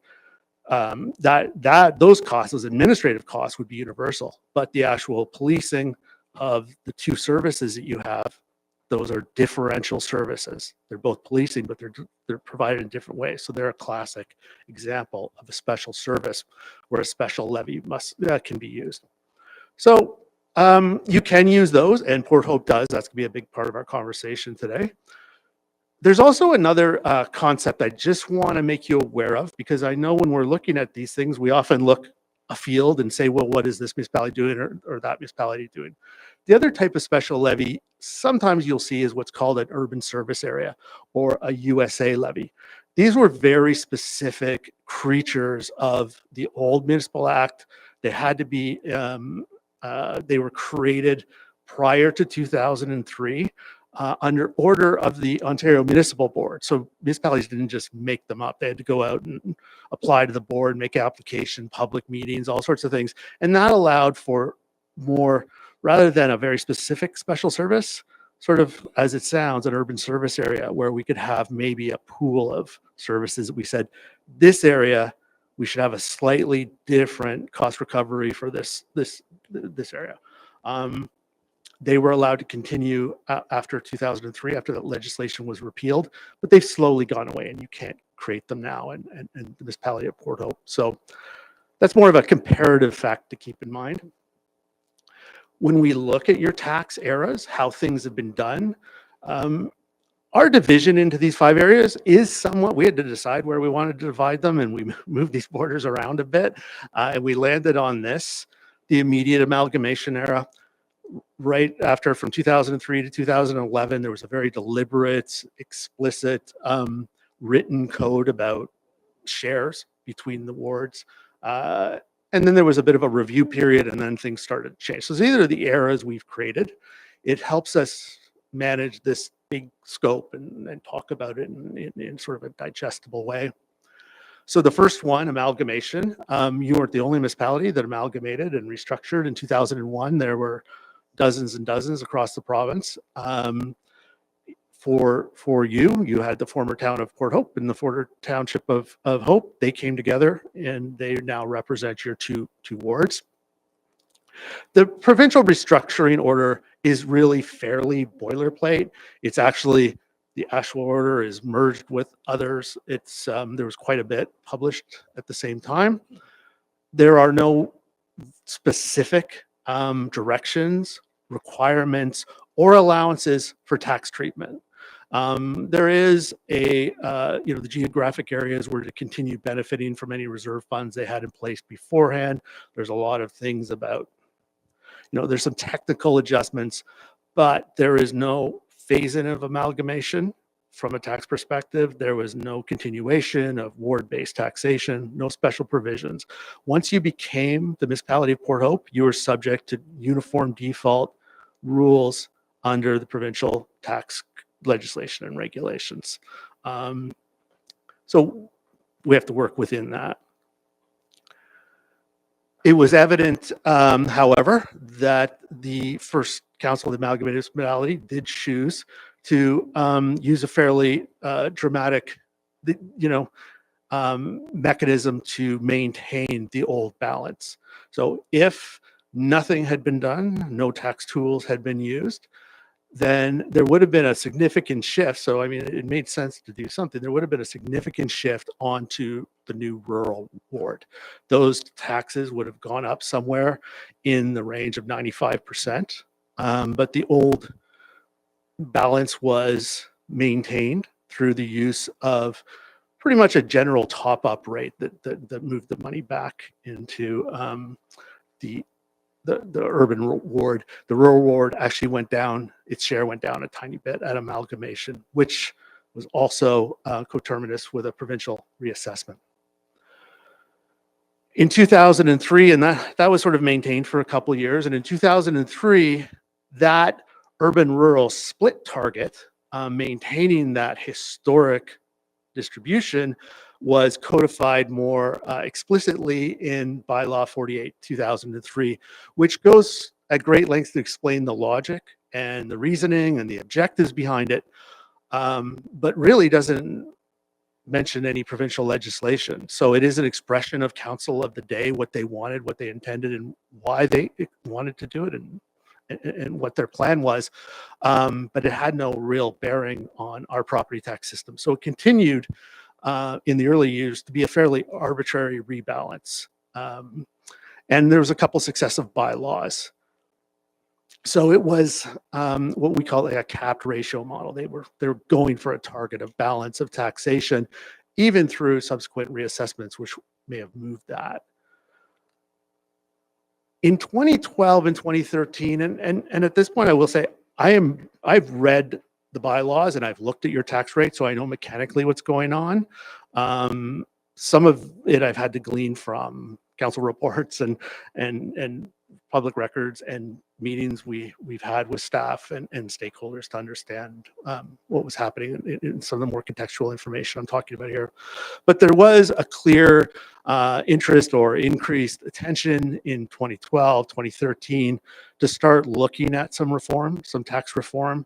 There was more talk about increased legislation compliance, but at the same time, there was deep-rooted, holding on to the, the old balance of taxation. So while some stakeholders seem to put this out as overdue, that we needed to look at this, those old, attachments to the pre-amalgamation circumstances seem to push through, and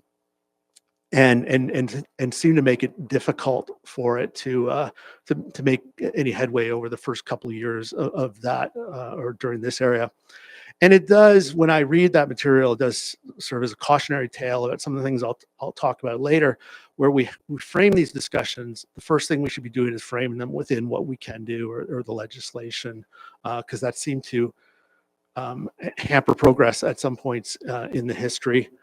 For 2014, a new tax policy framework was put in place. You started to move more closely to the service model in terms of those special levies that were balancing the urban and rural levy. It was not a perfect fit, but it certainly was different. And at the same time, there was an acknowledgement that this would eventually shift taxes. That fairly significant amount of money that I talked about, amalgamation that would have shifted with no mitigation, that there was going to be a shock if you did it all at once. So there was a phase-in scheme put in place, which reduced in 2014 the rural wards outcome by $975, which was to be reduced every year for 10 years. That concept actually is not in our report. The concept is unique. The way it was affected is probably a little bit more problematic. If we went back in history and did it again, I would say don't do it, because it was done largely by manipulating the tax rate calculation, not within the budget. And so, and for many years, you used a negative tax rate to get there. That's sort of a non-starter. You can't have a negative tax rate. Tax levies are inherently positive mechanisms. You can't have a negative amount in your budget like that. So, it's good that that's in the past. As we move to 2018, you move to even further compliant dual levy structure. And this is the special services, and these are the ones you now have defined, really do meet with the spirit intent of the act.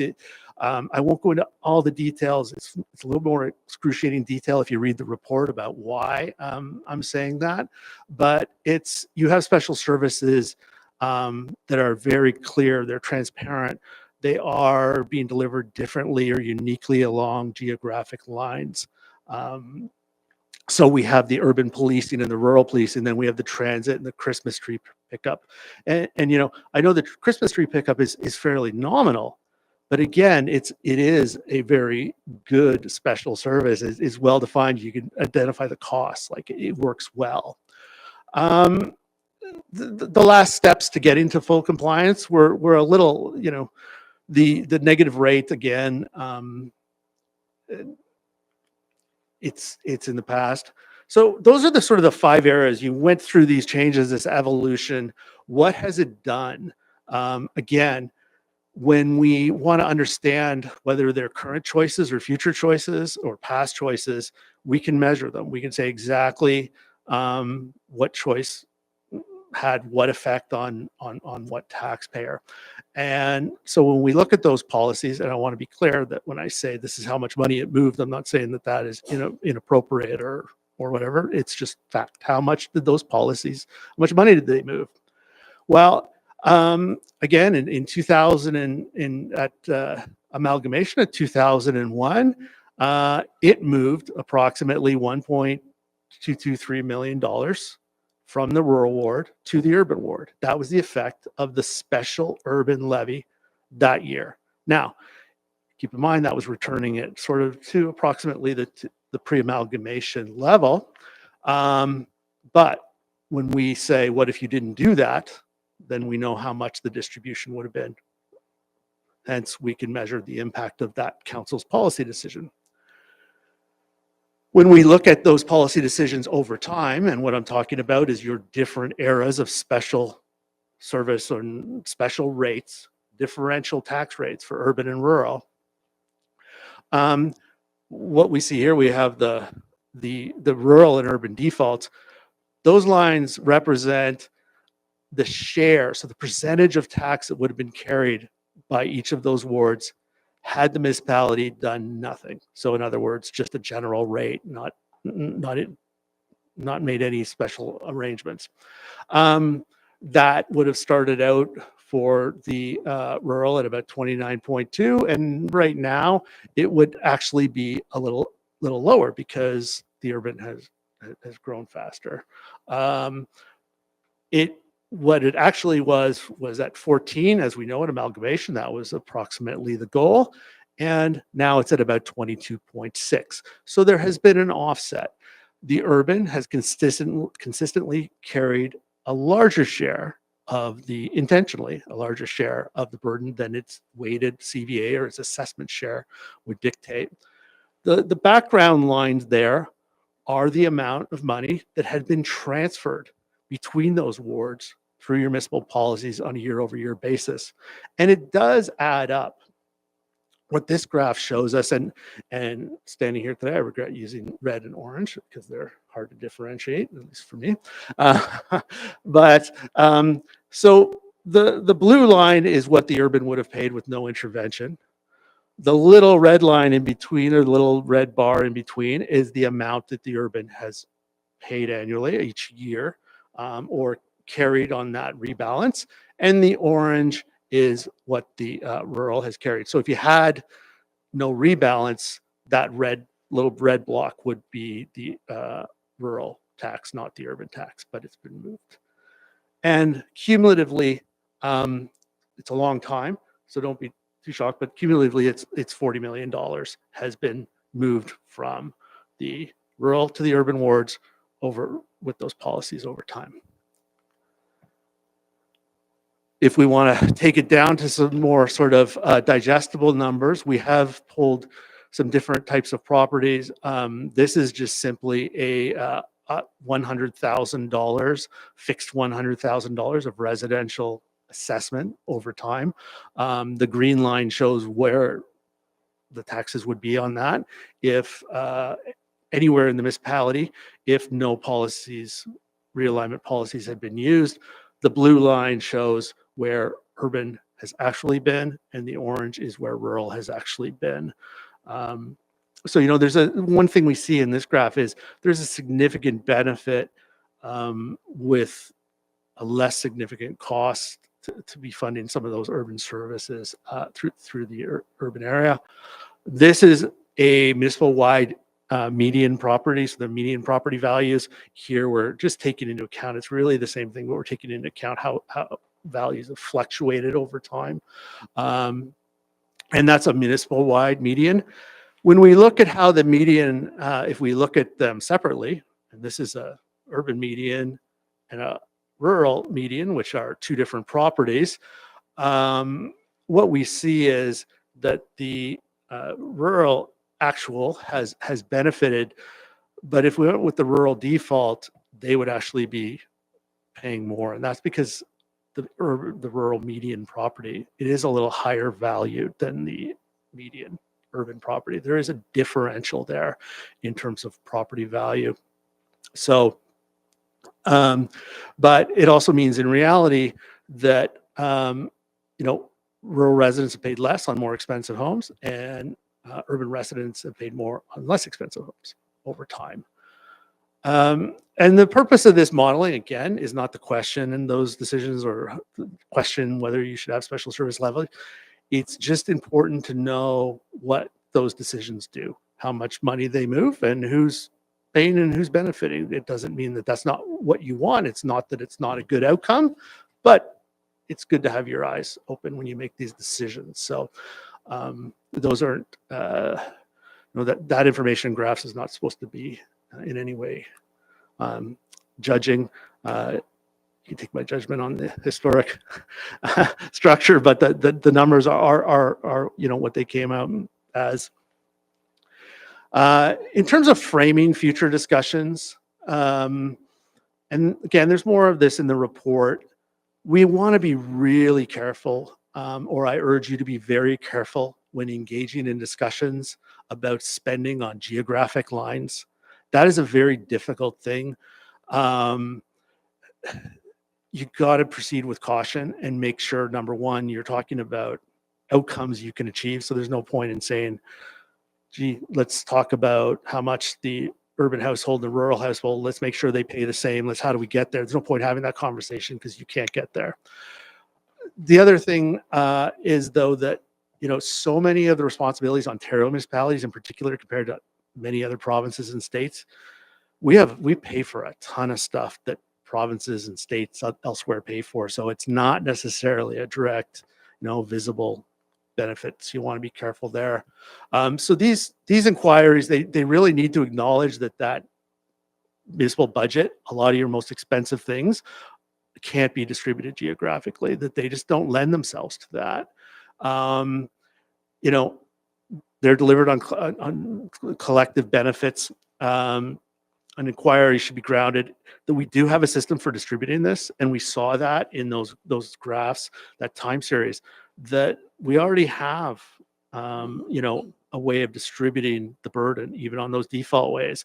It's not urban's going to pay 50% and rural's going to pay 50. It's divided by on a property by property basis. So we want to ground those conversations, frame them within the system we're supposed to be working within, and not just from a compliance basis, but to keep us grounded in what the objective is and what tax tools we have available to us. There's some other things, visible benefits might be deceiving. So the building department, you might look at the building department, they do more work urban than rural, but if that's service and those building services are available to everybody equally when you call on them, that it's not a geographic service. And also in some of those services, those specific building permits are paid per user. So we have to consider that as well. It's a lot to break down to find things that are truly geographic.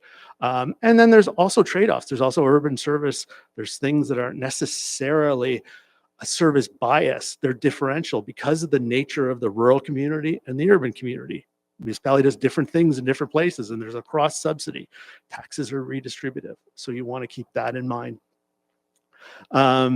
So, there may not be, direct benefits. But the other thing is sometimes when you think, if you start breaking things down, you lose economy of scale. Dividing things on two final lines could leave a smaller segment vulnerable to increased costs. You need a big capital expenditure in a small zone. You're probably happy that the larger zone's there. So you want to make sure that the approach doesn't contradict the economy of scale, collective infrastructure, asset planning. You are a unified municipality, so you have unified responsibilities. In general, you want to, maintain that alignment. As I said, watch out for those geographic questions because they may on the surface seem geographic, but they're not. Offsets. And, the one of the big things to keep in mind is that you're not necessarily going to get ever a value for tax dollar. That can be a very difficult thing to pursue. Taxpayers should expect their dollars are managed responsibly, but we pay for so many things as municipalities that aren't concrete. There can be no expectation that there's a direct, visible dollar for service on every tax dollar we put out there, because we're paying for a lot of things that even as taxpayers we don't have access to, or they go to the collective good because tax is redistributive. So just and I hope I've either gone fast enough or not too slow, but what your system is now seems very reasonable. The special service levies you have in place are very justifiable. I consider them to be very, compliant. You got rid of the negative rate, all that's gone.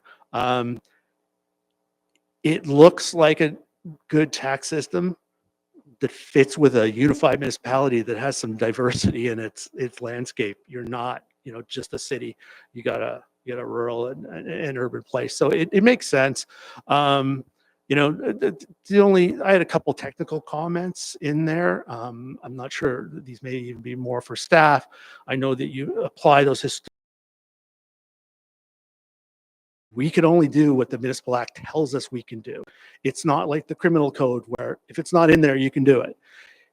The municipal act is a prescriptive document. So, and as municipalities, we have to do exactly what it tells us to do. And if it gives us some leeway, we can use it.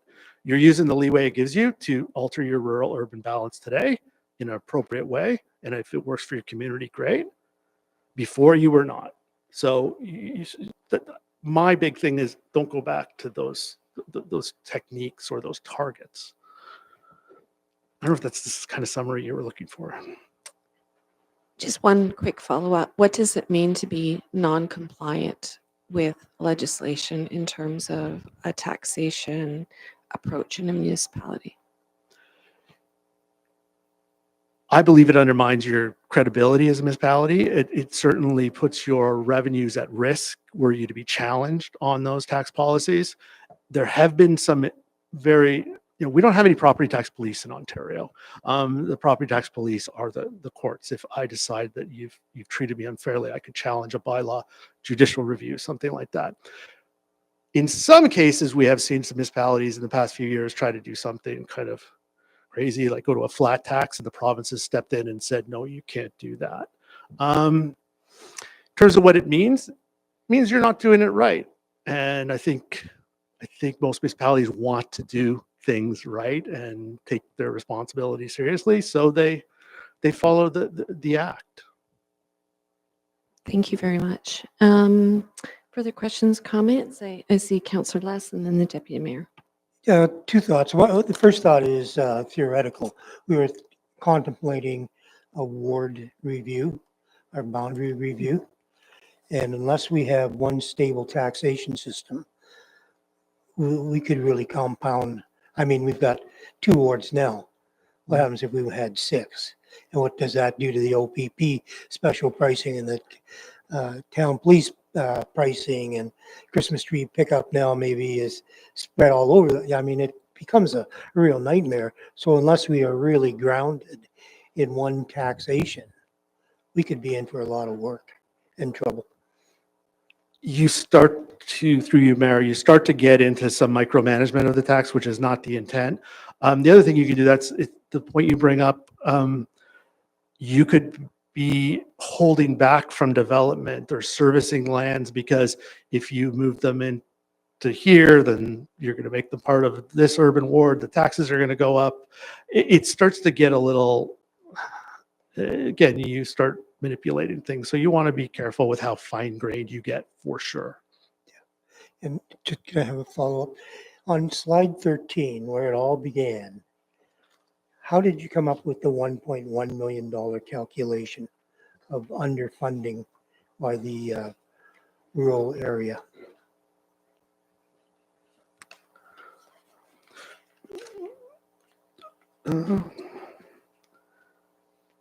Through you, Mayor. That's not an underfunding as much as it is, there was a special rate used to balance that. So what we've done in our quantitative analysis, say, let's pretend you didn't use any of these special tools, which were an active choice of council. This is how the taxes would have been distributed. So when we look at that table, what it shows is we had, I just make sure I'm talking about the right one. So I'm just going to flip back if you don't mind.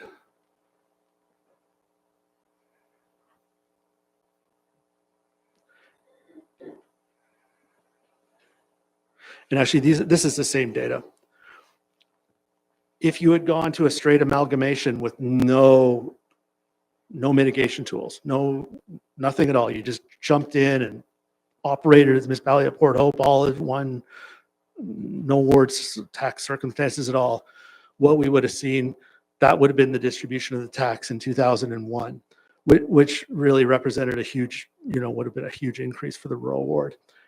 your mechanisms that you use to mitigate and help move into that new amalgamation, which wasn't unreasonable in theory or intent, it meant that we pushed that $1.2 million sort of, we rebalanced it using that mechanism. That was the effect of the mitigation tool.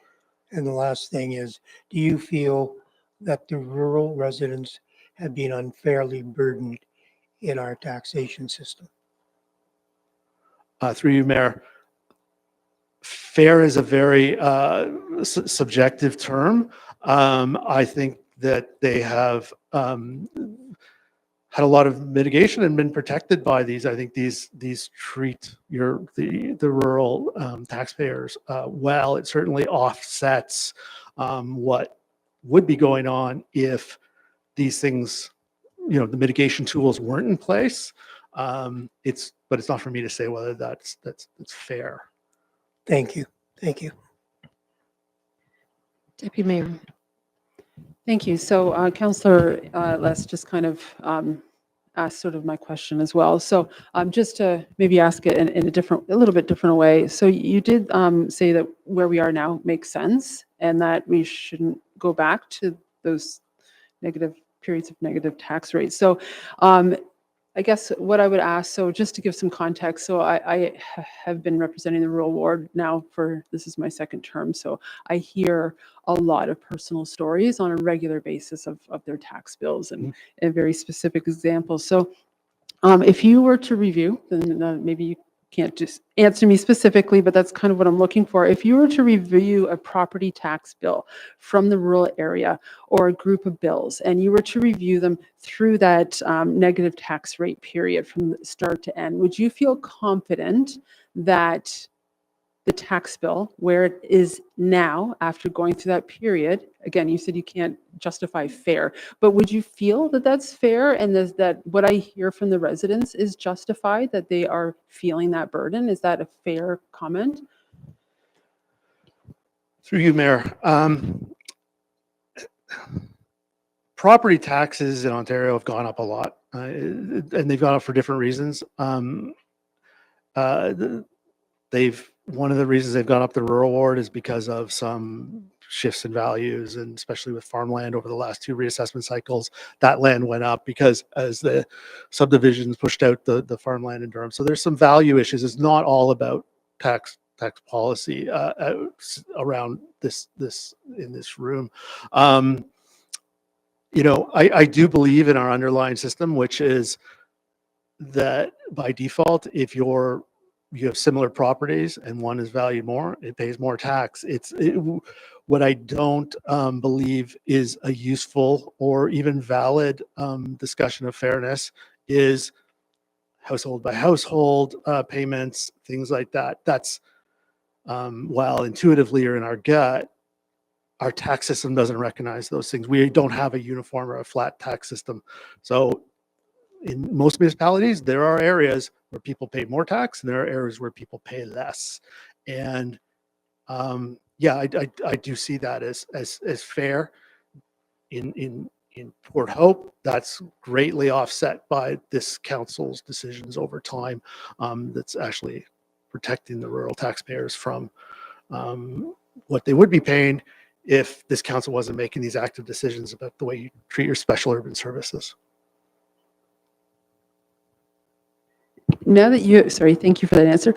So now that you have did this thorough review, is it worthwhile to take a sample from the rural and the urban and actually look at the tax bills and how those two samples, like I'm not talking about one-to-one because obviously they're different, but take a group of urban and a group of rural and actually look at how they change through that phase-in period? And just do an audit to make sure that we were actually successful. I know in theory we can say that, but looking at the actual numbers, and did it actually successfully get us to where we wanted to go? Through you, Mayor. So what we did was we took every single property in Port Hope on a property by property basis from 2000 pre-amalgamation to 2025. And actually every property portion. So if it had a farm and a residential, and we calculated the taxes on those portions. So unless an error was made in billing, council's decisions as they're reflected here flow down to the property level. I do not doubt that you will have people that have outlier tax bills. That's what happens in an ad valorem property tax system. So to look for a billing error, that would be all that would be. Councillor Adam. Thank you. Thank you for your presentation. So I believe you said that you are working with like 200 different municipalities out of the 400, something along those lines. I'm assuming that frequently you're having an urban-rural mix, a complement of the two. How do we sit comparatively to the other municipalities that are also urban and rural? Are we basically on line with that? Do you see very many differences there? Through you, Mayor. The trend has been away from that type of area rating. We do have hangovers of small things, usually sidewalks and streetlights that are still from those forced amalgamations a long time ago. I would say that we still have, clients with urban districts where they were created through amalgamation that has differential in terms of how you compare. I would really have to go and say what's a comparable community and see. But a lot of municipalities don't maintain an urban-rural tax rate difference. They allow those differences to flow through with the property assessments and the rates. But there's lots of municipalities that use area rates. So City of Ottawa has a very extensive, complicated holding their old pre-amalgamation boundaries with transit and things like that. So there's municipalities that do it. How do you compare? It's kind of on what basis? It would be hard to compare. As I say, I think your system fits with the way you look now, and it doesn't preclude you from finding other services that are distinct. It's just we'll do it carefully. Did you have a follow-up? No. Any other, Councillor Clare, did you have? I have one last question. And it was regarding the slide on which you had the $40 million figure on there. Can you go back to that and speak to that for us, please? So again, let's take two hypothetical municipalities of Port Hope. They're identical. One council chose to engage with the area rating and the what you have now and the different versions of it, and one didn't.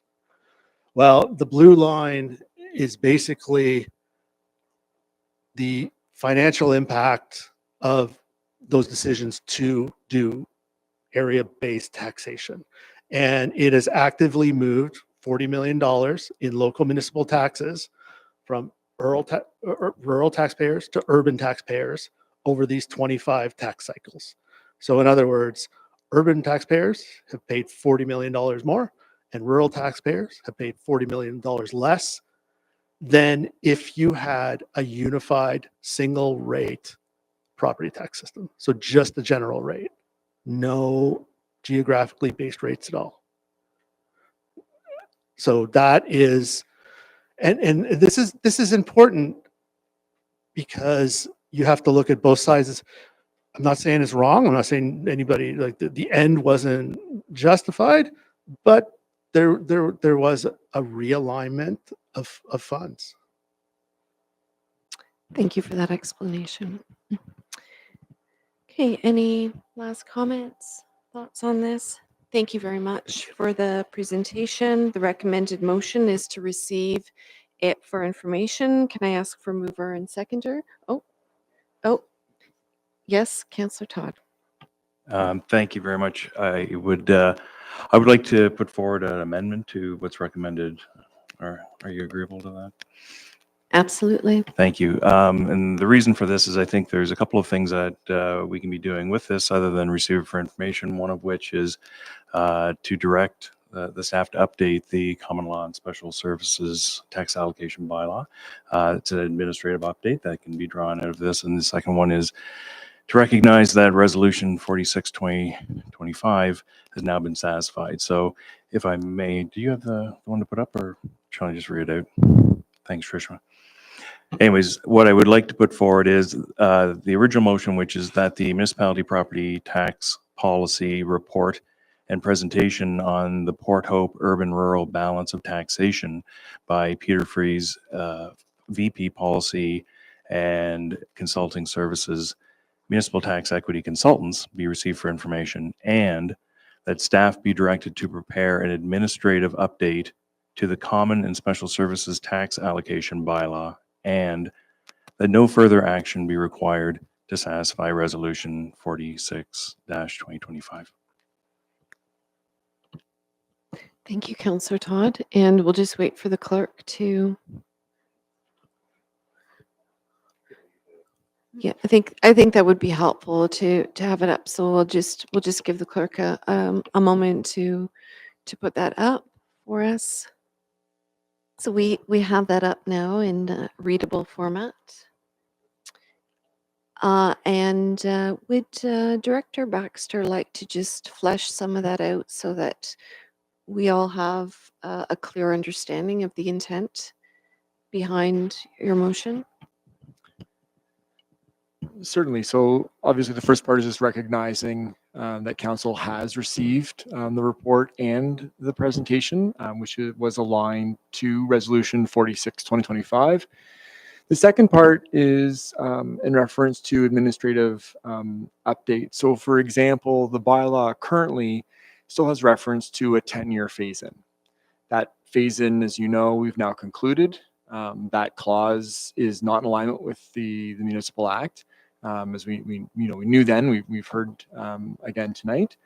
And so it'd be those types of things that we would, go and remove and just update the bylaw in that way. It would not, I'm not suggesting through this, wouldn't be changing what the special services are, but going through so that our bylaw going forward is actually compliant with the Municipal Act and reflects what we are doing today and as validated by municipal tax equity you just heard from. And then the final part is just identifying there was two parts to that resolution. The first was the tax allocation full review. The second was spend by area. I believe, as the consultant mentioned, fulsome review on the first part. The second part is more challenging and comes with some risks and really subjective as kind of presented. And I don't think that was council's, kind of original intent, but we just want to be clear at this point, that we've gone through or we've heard the recommendation from the consultant, and just to kind of bring some closure to this resolution, recognizing that, from a staff perspective, unless there's further direction from council, that it would be closed. And since there's been, there's been a lot of focus from the community on this, and also from a staff, making sure that we've, followed through on directions from council, just to be able to give it some closure at this time. Thank you for that elaboration. Is there something more that you wanted to add, Councillor Todd? Yeah, thank you. I would thank you for the explanation, especially around the second part of this, because I think that'll be a part that people will be most curious about. So I want to be able to bounce it back to you in more plain language and make sure that I'm saying the right thing, which is because it's an administrative update, there'll be no material changes to any of this. It's simply language updates. Anything that'd be material to taxes and so on would come at a later date. Is that a reasonable plain language explanation? Sorry, absolutely. And also just a reminder that we'll draft those changes, that revised bylaw, or updated bylaw would still come to council as well. So you'll certainly see that, but yes, to be clear, it isn't to go through and change what the special services are, but just merely to update the more administrative housekeeping part of the rest of the bylaw. Thank you for that. So we have a motion up. It's been explained, moved by Counselor Todd. Is there a seconder for this? Counselor Adam. Any further questions or comments on this?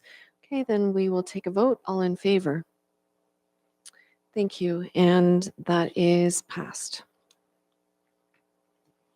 Moving on to item 12.3, report CAO 0625, Memorandum of Understanding, Port Hope /OPG. Would the CAO like to speak to this?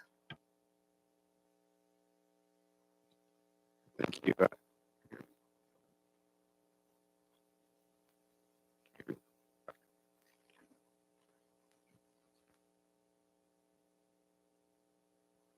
Very good. There we go. Thank you, through you, Mayor Hankivsky. Very excited to bring this report to council with I call it the continuation. I'm carrying the baton from the interim CAO, Ms. Bennett.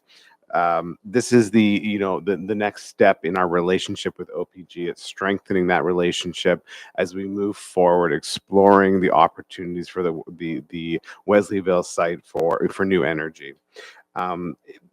This is still this is intended to be a collaborative process with them, and this whole memorandum of understanding, or MOU, talks about that collaboration, what that collaboration is going to look like from an economic development perspective, from a community engagement perspective, from really understanding what our community wants, those benefits they are seeking out of this collaboration with them, as well as most importantly sustainability, making sure the project is financially and environmentally sustainable. So their expectations of working together. We are still in the exploratory stage with OPG. You will notice a subtle nuance in the beginning portion of the MOU. There is the reference to nuclear. The council resolution was much more generalized in energy projects for Port Hope. The narrative of the province is that we are the ideal site for the next nuclear station in Ontario, and power plant station in Ontario. So there's a little bit of a twist in the narrative of this memorandum of understanding. I think this council in conversations this is fairly consistent with what council's understanding. So I wanted to just highlight that for you. As I said, this is it's a non-binding agreement. So this is just in principle that we're working together with them to continue that exploration about impact assessment as well. So really looking forward, I think there's going to be some slight tweaks in language. I'm bringing this to council now because we do want to press forward with it. Things will be just more language, clean up the language, a little bit of housekeeping, but in principle, I'm hoping the council will agree to this, move this memorandum of understanding forward. And more than happy to take any questions. Thank you. To the CAO, any questions or comments on this? Councillor Less. Yeah, I know it's way too early in the game to get into the legal language, but we certainly want to relay the message that we will come out of this whole in all aspects, and there's absolutely no financial risk going forward to the municipality. Through you, Mayor, yeah, to Council Less, definitely there is a reference to keeping us whole and financial sustainability of this project. So that is, there's no dollar talk. We haven't got into it. That's not the intent of this memorandum of understanding. It's more to ensure that we agree to mutually collaborate on this project and continue forward with that. Any other questions or comments? So the recommended motion is listed on the agenda. Can I get a mover and seconder? Moved by Councillor Darrell, seconded by Councillor Todd. All in favor? And thank you. That is passed. Moving on to report 12.4, DS 1125 Re-Tourism Strategy Update. Does staff have anything further that they would like to add before we consider this item?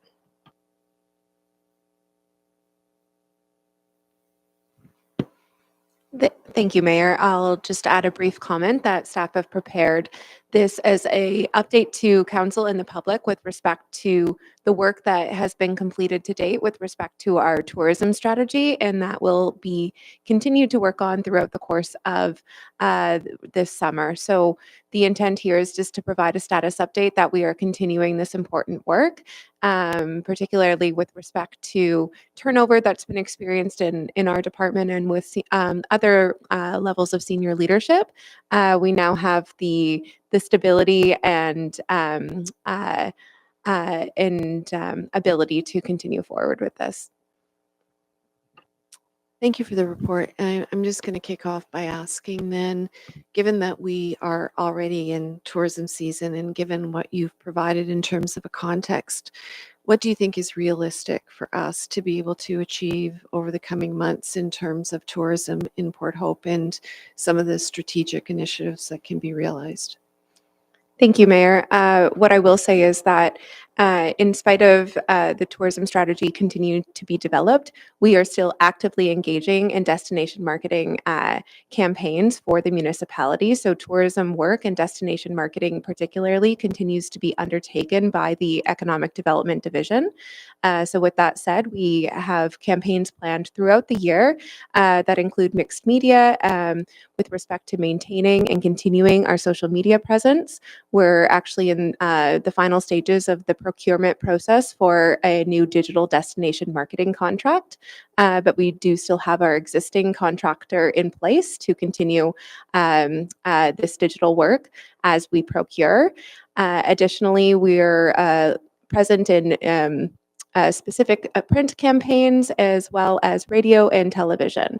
So those campaigns are spread seasonally and meant to convey Port Hope's various attractions and events and festivals that support those attractions throughout the seasons. Thank you for that. Any other questions or comments? Deputy Mayor and then Councillor Adam. Thank you. And to the chair, thank you very much for the report. And I just want to say that I have noticed, I saw the data of the hits and the turnover. I personally have noticed more and more ads for Port Hope online. So I think that's fabulous. I just noticed the other day my algorithms on my computer system give me travel and tourism, and there was an article, and I don't know what website, the 12 prettiest downtown streets in Ontario, and Port Hope was listed as number 1.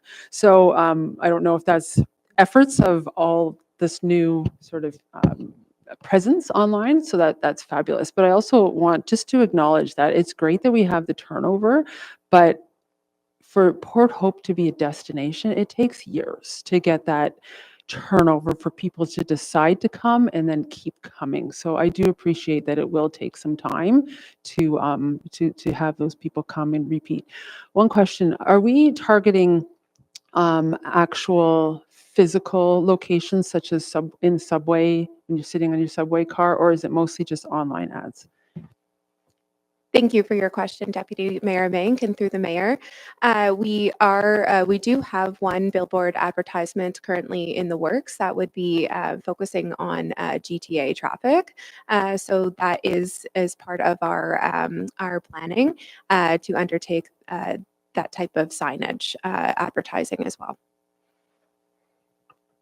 Thank you, Councillor Adam. Sure. Well, I had a great question until Councillor Mink stole it from me. So I was going to ask exactly that. Where is our targeted marketing? But we're already good with that. So thank you. Thank you, Councillor Adam, through the mayor. Just to add an additional response to that is that we try to seize as many opportunities as possible through the available budget opportunity that we do have. Of course, in an ideal world, we would be in more places and even more presence, but we do try to really utilize what we have to reach a broader regional market, and then seizing strategic opportunities to reach more of the GTA market that is a little bit more expensive, or I should say a lot more expensive to tap into, but very important for a robust tourism advertising or destination marketing strategy for the municipality. Thank you for that. And actually, I have a question for the Director of Corporate Services, because I know that when that article came out from North City about Port Hope, that there was some discussion about how we were going to amplify that out for the municipality. So I'm just wondering if you could give us an update on what's happened around that. Hopefully you can hear me. Oh, that's fantastic. Thank you, Mayor Hankivsky, for that question. So the recent article identifying us as one of the prettiest towns in the municipality of, in the province of Ontario is proudly front and center on our municipal homepage right now. So we'll bring forward opportunities where we can to highlight those good news articles as a result of the good work of the economic development team. Thank you for that. So no more questions or comments. The recommended motion is to receive this for information. Can I get a mover and seconder? Moved by Councillor Les, second by Councillor Adam. All in favor? Thank you. And we're going to do one more item before we take another 5-minute break. 12.5, report PRC 0525, Recanton Hub Childcare Center lease, YMCA. And we're just going to wait for Councillor Les to leave the room.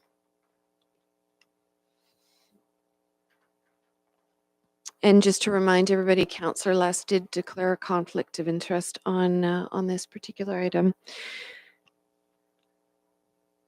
Okay, so does staff have anything further that they would like to add before we consider this item? Thank you, Mayor. I'm pleased to bring this report forward for your consideration this evening. This is a significant milestone in the 2 daycare projects, childcare projects that the municipality has been collaborating on with service providers and the counties. So we do have one of those childcare centers open. They are at max now of their 70 spaces. And this second site, the lease provisions, would permit the service provider to start prepping for a fall opening for up to 50 spaces. Thank you for that wonderful news story. These childcare centers have been discussed at this table for a very long time. It's wonderful that we've got them now both in the urban and the rural areas. But I do want to just share with everybody that we have over 3,000 children on the wait list for childcare across Northumberland County. So this is a small drop in the bucket. And we certainly need to continue to advocate and to get more of these centers here in Port Hope, because there's such a key prerequisite to economic development and something that so many families are waiting for. Quality, affordable childcare. So thank you very much for your efforts around that. Any further comments? Councillor Mink? Thank you. So thank you for the report. So I didn't get a chance to talk to you first, and I actually have some very specific questions. So I apologize for not prepping you. So through the chair, I was reading through it very closely, just because it's very close to home. And when it talked about snow removal, and it said on the premises, which is defined as stairs, ramps, and so on, does that include the stairs between the top and the bottom that they would be responsible for? So snow removal remains as an activity that the municipality would provide for that site. So there'd be no change to the level of service for snow removal. So it would include the stairs. It does just tweak a little bit the timelines for our team to be sure that that service is ready for the opening as much as we can through our maintenance standards. Thank you. And then the other question was regarding the snow removal in the parking lots. And I just was reading through it, and it said specifically, without limitation, the lower parking lot. So I think it's assumed the top parking lot, but it's not, it doesn't actually say that. So I'm just thinking from the YMCA point of view, signing this, it might look like I'm responsible for the top parking lot because it specifically says without limitation, the lower. So I'm just wondering why we singled that one out and didn't just say parking lots. Sure. So through the mayor, to address the provision for the lease identifies the lower parking lot as exclusive use for the YMCA during their daytime hours. So the provision of from a recognizing our responsibility from a municipal standpoint within the lease was identifying that area specifically, even though the maintenance requirements as a whole for the site will be continue to be maintained. So it's to align with the exclusive use of that lower parking lot. Perfect, thank you. And I just have a couple more questions. So this isn't in the contract, but just at a general interest, the staircase that goes from upstairs to downstairs, from an egress point of view, will people upstairs still have access to that? Yep.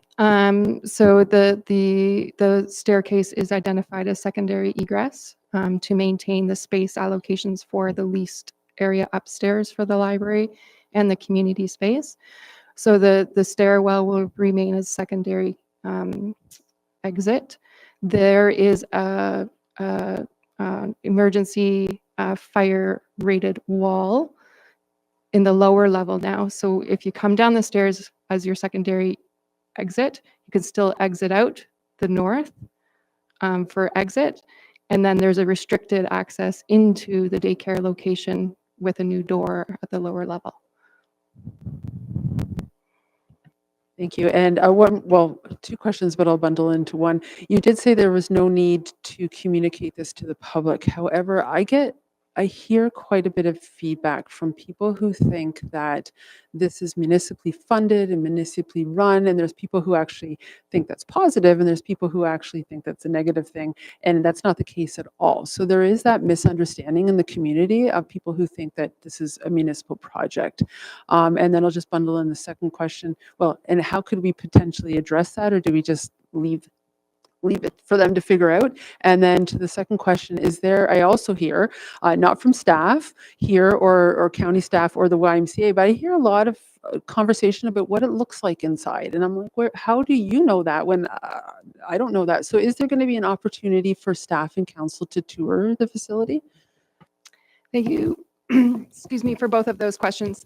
So to address the first kind of perceptions in the community or awareness of the project, there is the intent to work with the YMCA Northumberland, who will be the service provider for the site, to have a kind of a grand opening or some sort of event, again in collaboration with the county, who works very closely with the province from a funding model perspective. So kind of working through hey, this is available to the community, and working through that. So that is something that is on our radar. We are kind of following the lead of the county and the service provider on that, but I can take that under consideration. The other aspect, remind me what your secondary one was. I had the answer. If we could have a visit or a tour of the site. So thank you for that. We are considering a potential opportunity for council to tour, so working through the clerk's office related to that. If that's not an opportunity, from a timeline, I'm happy to take pictures, share it out. If you've been in this space, or even in the previous Ruth Clark Activity Center at 81 Mill Street, it definitely is a significant transformation. It's bright, it's white, it's welcoming, it's friendly. It's really cool to see. And actually, if I might just jump in on that, I have requested that tour for council to both those sites, so we are working on it, as I understand it. Yes. Any further comments or thoughts on this? Okay, thank you very much. And the recommended motion is listed on the agenda. Can I get a mover and seconder? Moved by Councillor Darrell, second by Councillor Adam. All in favor? Thank you. And that is passed unanimously. At this point, we are going to take a 5-minute recess. Okay, everyone, we are going to be reconvening. So I'm just going to ask everybody to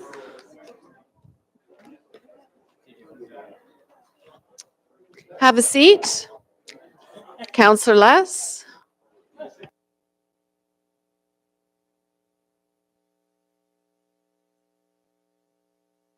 Okay, we're going to move on to item 12.6, report WE 0625, Report Hope's Sustainable Future Community Climate Action Plan. And I've just noted that we still do not have the clerk and the CAO in the room, so we're just going to wait 1 second for them to join us.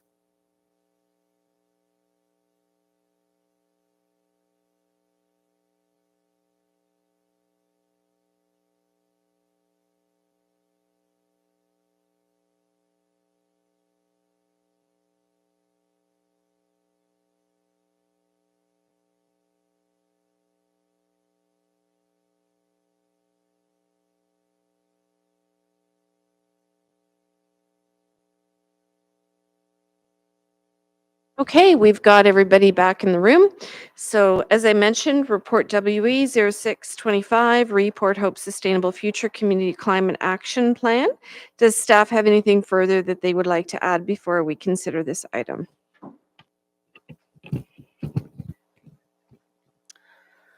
I would just note that staff are very excited to bring forward the Community Climate Action Plan for adoption. This plan represents a major step in our community's effort to address climate change and build a more sustainable, resilient future for everyone who lives and works here. Developed with input from residents, local organizations, and subject matter experts, the plan outlines practical actions to reduce greenhouse gas emissions and prepare for climate impacts and protect our environment. Thank you very much. And thank you very much for bringing this forward. I know this is, again, one of those things that we had contemplated very early in this council's term. And so it's nice to finally get this report in front of us and this plan in front of us. So I'll turn it over now to colleagues for any questions or comments. Seeing none, Councillor Clare. Yeah, I'm just ecstatic. It's ecstatic. It's been a long time coming, and I'm really pleased. And on behalf of the Environmental Advisory Committee, I know there's a lot of energy for moving this forward as soon as it's adopted this evening. And I did have an alternative motion, if that's in order at this moment. Is that something that we can share? Do I have to read it, or can we read it? I'll read it. For the audience at home watching on YouTube, because they can't see the screen.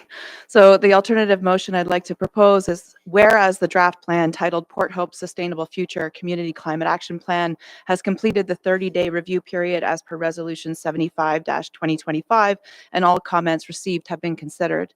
And whereas impetus for the development of the plan originated from the community, and whereas the plan is distinct from any other municipal strategies in its strong emphasis on actions not to be taken not only by the municipality, but by residents, organizations, businesses, and community partners across Port Hope. And whereas many residents, organizations, and community groups contributed valuable ideas and feedback throughout the consultation process, helping to shape a plan that reflects the priorities, insights, and aspirations of the broader Port Hope community, and who are now ready to step up and lead alongside the municipality in putting the plan into action. And whereas the Environmental Advisory Committee has provided substantive input throughout the development of the plan, including recommendations on presentation, attribution, and the implementation approach.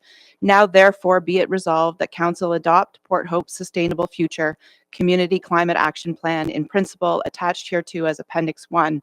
And further, that Council delegate leadership for the implementation of the plan to the Environmental Advisory Committee, who are well positioned and prepared to lead its implementation in collaboration with municipal staff and community stakeholders, advancing the plan's recommendations in a collaborative, transparent, and community-centered manner. Thank you, Councillor Clare. Do you want to speak to this any further? Sure. Without the whereas statements, just there, I know there's a lot of energy in the community. There's community members who have been actively advocating for this for upwards of 6 years and are really excited to see it come forward and can't wait to hit the ground running. The Environmental Advisory Committee included in that, and I know that we're meeting this Thursday, and I know they're going to be really excited to step up and start leading the way, especially on those elements that don't require the expertise of our professional staff, but are rather activities and initiatives that can be advanced through community by community. Thank you for that. Councillor Lass? So if it comes to major decisions, who makes the final yay, nay? Is it council? Is it the Environmental Advisory Committee? The intent here is that, there are many things, recommendations in the plan that wouldn't require authorization from anyone. things that community members can be doing for themselves on their own properties as stakeholders in the community. So for those things, there is no authority required for those things to advance, but certainly anything that requires, municipal budget commitment or our professional staff relates to our infrastructure, and that those would all follow our normal procedures in terms of council authority and staff providing that professional expertise and advice through staff reports. Thank you. I'm very supportive of community-driven initiatives and work for the municipality. I just have a really just purely technical question, which is our terms of reference for our committees. Do the terms of reference for this particular committee allow for this kind of flexible response to a plan? Is that something that needs to be revisited or revised in order for that to happen? So it's purely a technical question in terms of terms of reference. Thank you for that question, Mayor. And to respond to that, the EAC mandate already includes working on an implementation of the climate action plan. So this is within the current mandate. Thank you for that clarification. Deputy Mayor. Thank you. As far as transparency goes, what is the plan to make sure council and the community is informed of the decisions that the committee will be making? So as with all advisory committees, our minutes are included on council meeting agendas. And I would commit, and I think it would be in the service of advancing the plan for if there was anything substantive or pieces of work that were discussed that we're going to be moving forward within community that are captured in those minutes, I would be quite happy to speak to those when they appear on our agenda so that can be shared publicly and discussed at the council table as well. Deputy Mayor. So I appreciate that. However, we only have just a little over a year left here on this term. So a lot of these will carry over into the next term and the next term. And I understand they're on council minutes inside the consent agendas inside. That doesn't really, most people that are looking for information don't go into the agenda and then go into the minutes. So I just think that, there could be surprises, and I do support the community moving forward. I think when volunteers come forward to these committees, empowering them to make some decisions and do some things is very important and a good use of their time.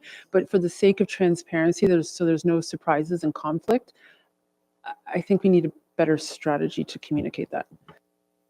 I'll go back to Councillor Clare, but I wasn't sure if the clerk wanted to weigh in on this discussion or an earlier point, or did you want to? It's dependent on whether Councillor Holloway would like to answer to that, but I would be happy to just provide some context with respect to the EAC's responsibilities with advising council as well as providing recommendations. I can speak more to that if necessary. So does maybe Councillor Clare can answer this, and then you can move forward with that clarification. So I think the nuance here in the alternative motion is really about who's sort of leading in terms of prioritizing and moving things forward. How the committee's work is communicated to the public is not addressed in this motion, and I don't see any reason why it would be any different. So whether a committee is taking direction from staff leadership in terms of what they're going to be advancing, or whether the committee is determining for themselves which recommendations they're going to be advancing, how that is communicated and shared with council, with other members of staff, and with the public does not need to be any different than it is already in our current work. We do have 2 members of staff who sit on the committee as well. Okay, so I'm going to turn it over to our clerk, and then I wasn't sure, Councillor Todd, and then Councillor Adams. So, Thank you very much. Thank you very much, Madam Mayor. So I did want to clarify one thing, because I think there's a bit of confusion with respect to how some of these things would be actioned. The advisory committee bylaw very clearly states that advisory committees may not direct any operations of the municipality. So they may not direct staff, they may not direct any operations, they may not make any budgetary decisions.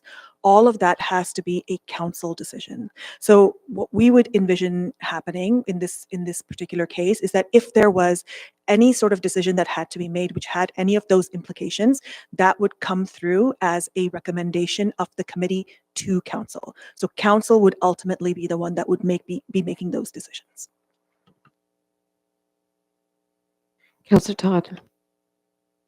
Thank you for all that information, and I actually appreciate the fact that in your language you use delegated leadership, not delegated authority. And it makes sense to me that this committee is leading this initiative, because this is the one that I think that has dedicated itself to this cause, and so it makes sense that they are leading it as well. Councillor Adam. Yeah, thank you. I believe the clerk basically kind of answered everything there, because when we're looking at an advisory committee, that was exactly it. It's like, what is the implementation? There's going to be other advisory committees that might be used with that as well, right? Some things might come through the PRC advisory committee. So it wouldn't just be one advisory committee that would be with this. So from your perspective, if there was some sort of implementation that you're leading, how would that go about, let's say, if it was trying to get recommendations to the other, because it's an advisory committee to council, would that then be something that is brought to council and then brought to the other committees? Is that how I'm just kind of curious on what you're thinking there. So I think, yeah, as you see in the recommendations, like all the different recommendations, there's a lot of variety, right? So there are some things that I think, the committee itself can say, hey, we're all really interested in rain gardens. We're going to move forward and organize a community workshop on how to do rain gardens on your property. That's not something that needs, requires authority or approvals or even budget, really. So, there's things like that. And then there's, recommendations that are, bigger infrastructure projects, which would obviously then be in the domain of staff, right? So, I think there's a full range. I think the idea being that, with leadership delegated to a particular committee that we know meets once a month and is an appetite for doing this kind of work, it means that we're going to be continually looking at it and looking at how we can advance things through many means. But my assumption is anything that is going to be requiring municipal budget or needs municipal approvals or the expertise of staff, that the advisory committee would be playing that advisory role to council, and then any direction to staff to referring those those matters to staff would be the direction of council. So let's say something came up. I'm going to say the PRC advisory committee, whatever, yada yada yada, and it's something to do with the let's say rain gardens for Kingsfield. So does that then go over to the advisory committee and then come back? Like that's just the juggle that I'm wondering, just because of the leadership role that for the implementation. I would say it would probably follow a very similar process to now. So if the PRC advisory committee wanted to do something, then, Director Snook would probably talk to Director Davidson, who sits on our committee, and that would get referred to the committee. I think it would follow a fairly similar flow, because it's obviously there are members of council and staff and community volunteers present at all of these. So we still have all of those communication channels available to us. I know the deputy mayor has a question, but I think the clerk wanted to jump in to clarify something in regards to this last exchange. Thank you very much, Madam Mayor. And Councillor Holloway Wadwani is correct. In terms of the collaborative approach, which would be taken with the advisory committees, there's no real formal process for an advisory committee to reach out to another advisory committee through council. The expectation really is in the practice, and we've done that through many other events as well as initiatives that different advisory committees have taken. So to Councillor Holloway Wadwani's point, if there was an opportunity for collaboration, it would likely be either managed through the originating departments with some minimal involvement from the clerk's office. Deputy Mayor. Sorry, so just one last question, and I just want to be clear that it's not that I don't support the committee, but I'm just thinking back to quite a few years ago, I was on a committee that there was a master plan, and I'm not going to name it because I don't want hurt feelings, and it interfered between staff and the committee and whose ownership there was. So I'm just cautious of that.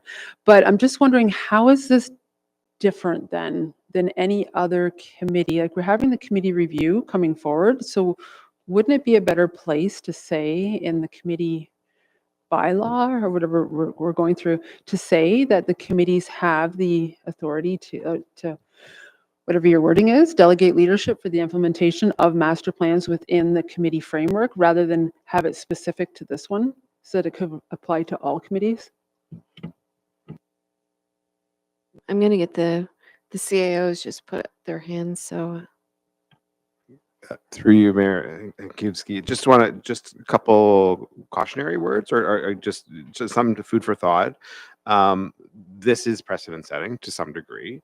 I think as the clerk did read, the advisory committees are advisory committees. They are not taking a leadership role in implementation of staff work, who are the dedicated professionals to implement these action plans. There could be a disconnect with the staff work that's going on. All due respect, Councillor Clare, you meet once a month. The staff are on this every day to some degree, so there could be a little bit of a disconnect going forward. And I think we use advisory committees to provide that advice to council. I step back and I say, what is the accountability? What is the liability to making sure this goes through the committee? You have recourse or recompense should something go awry for staff. But from an advisory committee perspective, how do we hold them accountable? I guess that's my, and it's a question for council to think about as they look at that final clause. So I just want to ask a follow-up on that. If we were to contemplate a systems-wide change where we would change the terms of reference for all of our committees to be able to take on more of an active role in implementation, would there be an opportunity to review some of those concerns that you're raising about accountability and risk and any of the other, guardrails that may need to be put into place and allow that opportunity to be more widespread? To you, Mayor, yes, we can open up staff. Staff would need to have that conversation. And what are those guardrails that we could put in place? How do you create that accountability?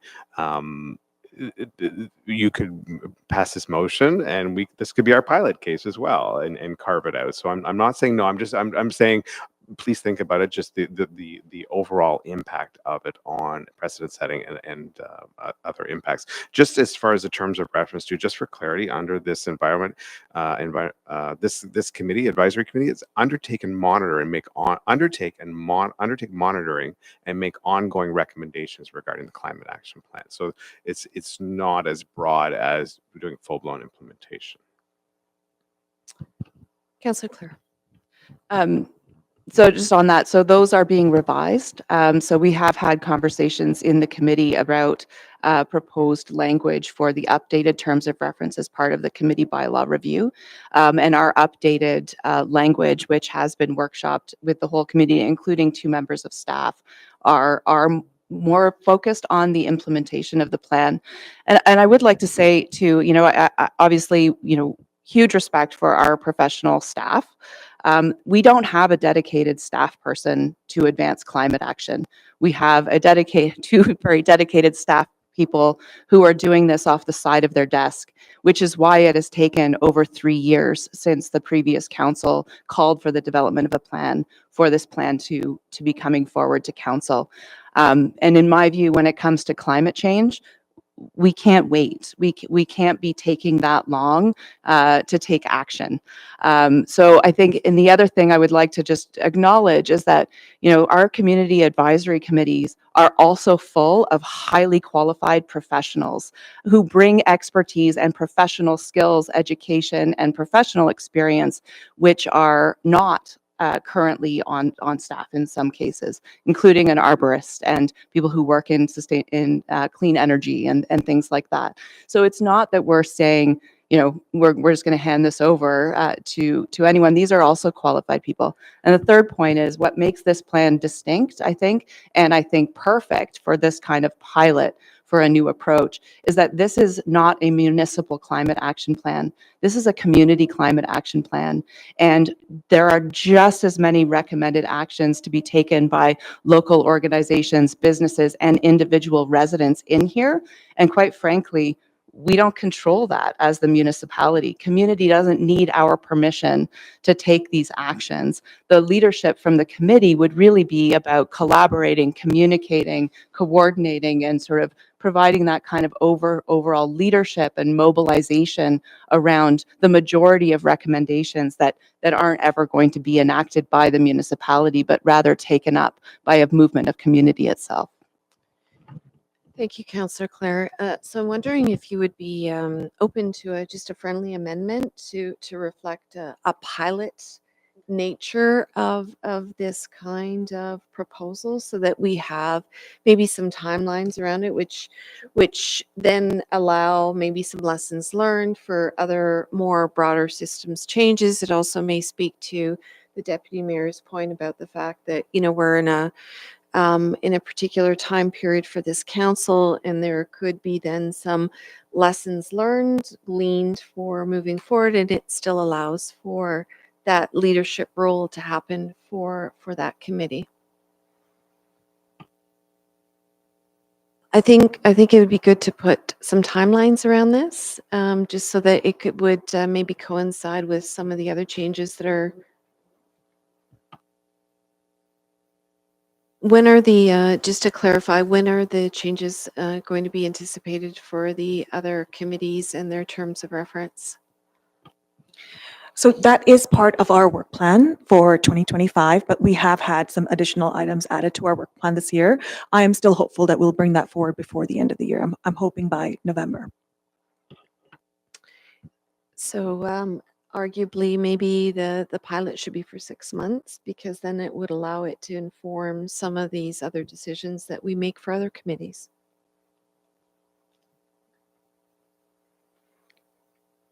So a good pilot is scalable and generalizable.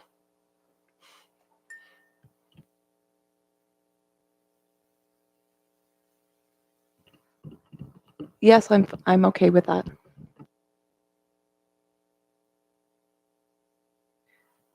Okay, so we have a friendly amended. Would you like to? Okay, Councillor Less is going to second it. Any further discussion? Okay, well, let's take a vote. All in favor? Thank you, and that is passed. Moving on to item number 13, committee reports and recommendations. 13.1, motion from Committee of the Whole meeting of June 3rd, 2025 regarding report CS 1325 re 2026 municipal election alternate voting method. Are there any comments before we vote on this matter? Deputy Mayor. Thank you. So actually, we heard a couple of speeches tonight, and I have my own sort of written out. I'm very conflicted about this because for myself, online voting is very easy as both a voter and a candidate. But I've had feedback, and I've thought about it very critically, which I feel is what I'm here to do. So first, I want to thank the clerk and corporate services for the report and the recommendation to continue with online voting. Having run in the past 2 municipal elections, I've experienced firsthand the benefits: the real-time electronic voters list, the ease of access for many voters, and the cost savings to the municipality. These are real advantages, especially as we aim to be fiscally responsible. But this conversation isn't just about cost or convenience. It's about public trust in the democratic process. We're operating in a fundamentally different environment than in previous years. The Strong Mayors Act has shifted the balance of decision-making in Ontario municipalities, allowing mayors to pass key bylaws with support from just 1/3 of council. That means fewer voices now hold more power, and every individual vote cast by a resident has greater weight than ever before. The democratic margin is thinner, and one vote can make all the difference. I understand the counter argument that audit systems are in place to monitor fraud, that votes from the same IP address can be flagged, and that timing patterns can be reviewed, but we need to be honest about what the audits can and cannot do. They can tell us that multiple votes came from the same connection, but they cannot tell us whether those votes were cast legitimately, fraudulently, or under influence. Parents can cast votes for adult children. Spouses, partners, roommates, and siblings can cast votes for each other. All they need is the voter's card and the birth date. Adult children can assist or vote for their parents who need help with the online platform. That vote may be entirely valid or it could be entirely fraudulent, and we have no way of telling the difference. The system will treat it the same, and that's the problem. Audibility is not the same as legitimacy. We know that for many in our community, especially seniors, online voting presents a barrier, not a benefit. Those who have voted by paper ballot for 50 or 60 years may not be comfortable transitioning to a digital voting system, nor can we be assured that the casting process successfully completed their vote and their vote was counted. That's especially true for those who are not able to do their own troubleshooting or validation. I've experienced firsthand people telling me that they voted, and when I checked the voters list, no vote was cast. So I cannot help but wonder whether they were just telling me that, or if they truly believe that they cast a vote and they didn't complete the transaction. I consistently hear concerns from residents when this issue is discussed, and they're not just worried about technology, but they're worried about the erosion of trust. We need to be cautious about prioritizing turnout over trust. Yes, online voting may increase the number of ballots cast, but we must ask ourselves what matters more: higher turnout with the possibility of influence of fraud, or slightly lower turnout with confidence that every vote counted was truly valid. So while I fully respect the efficiency, conveniency, and lower cost of online voting, I have to look at the bigger picture. In this new era of local governance, where the margin for decision-making has narrowed, we must hold ourselves to the highest standards of electoral integrity. And until there's a way to ensure that every vote cast online is not only counted, but genuinely cast by the persons whose name is on the ballot from outside of influence, I hear those people who make this argument, and I cannot vote for online voting at this time, as much as I would like to. Thank you, Deputy Mayor. I'm just wondering if the clerk would like to respond to any of the concerns that were raised by the Deputy Mayor.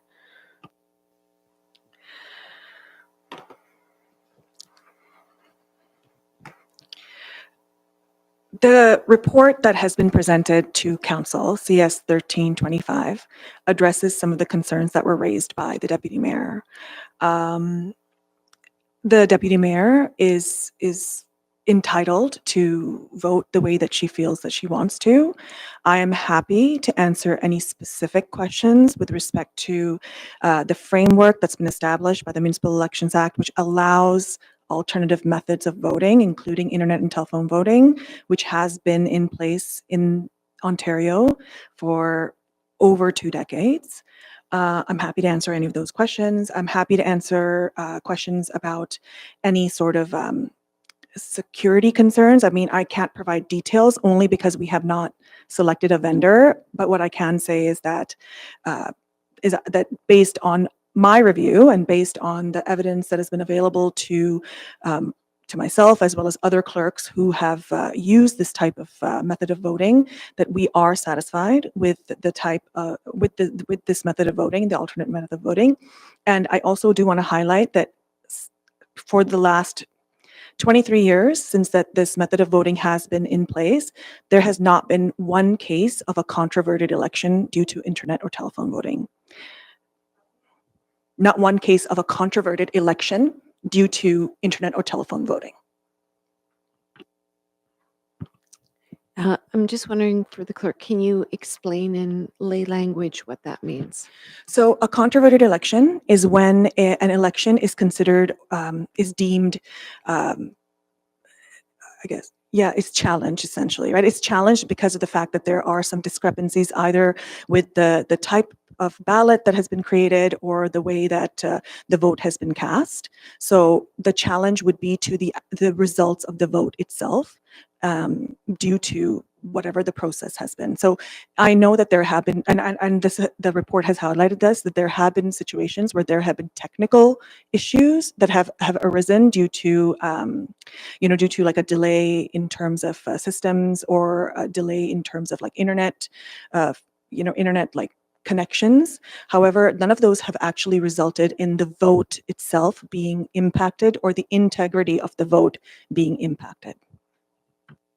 So I'm just going to turn it back to the deputy mayor and ask her if you obviously you provided many comments, but do you actually want to turn any of those comments into some questions that the clerk can answer that reflect the concerns that you've raised? So thank you through yourself. So we had this conversation before, and I, like I said, I personally find it easier. However, I do know that if I'm sitting, for example, if I'm sitting with my mother who is not comfortable, she's senior on the internet and needs my help to navigate, there is no way to validate whether I assisted her or whether I voted for her. And I do hear that feedback, and I'm being completely sincere and genuine, of people who say, I voted for my wife or my husband because they won't, it's not a paper ballot and they won't do it. There's no way to know whether that was legitimate or not. So I just think at the municipal level, we need to be just as diligent as we would be at the federal and provincial level, especially now in this time. So one vote can make all the difference. And I appreciate that maybe no one has come forward and has said, hey, this is a fraudulent election, but how would one do that? How would an individual quantify that? I think a lot of people in our community have that concern, but what way would they gather that info to make that case? I think that's difficult for them to do. So I'm going to just turn it back to the clerk if you want to just respond to this. And I also have a couple of other councillors that would like to speak. Thank you very much, Madam Mayor. So I do want to reiterate the fact that there is a level of responsibility that each voter in this community has. There is some onus on the voter to ensure that they are adhering to the rules that have been established for elections, municipal elections or otherwise. It is a criminal act for a voter to vote for anybody else other than themselves. This is highlighted not only through the communications that we provide, this has been highlighted through communications from Elections Ontario, Elections Canada, as well as for municipal elections. When we send the voter instruction letter, very clearly we state that you are only allowed to vote for yourself. So if you are voting on behalf of somebody else, you are conducting a criminal act. And if you find out that someone has said that to you, I would want to know that so that I can contact the police and let them know that a criminal act has taken place. Okay, I'm not sure who was first. Was it, I'm going to go Councillor Todd, Councillor Haddam, and then, yeah, go ahead. Okay, so for those that don't want to do it by phone on the internet, come down to Town Hall and vote here. And whether you vote on a paper or on the internet here makes no difference. It doesn't. It still gets recorded. You're still going in. You can be assured that it's going in. I see the CAO wanting to maybe.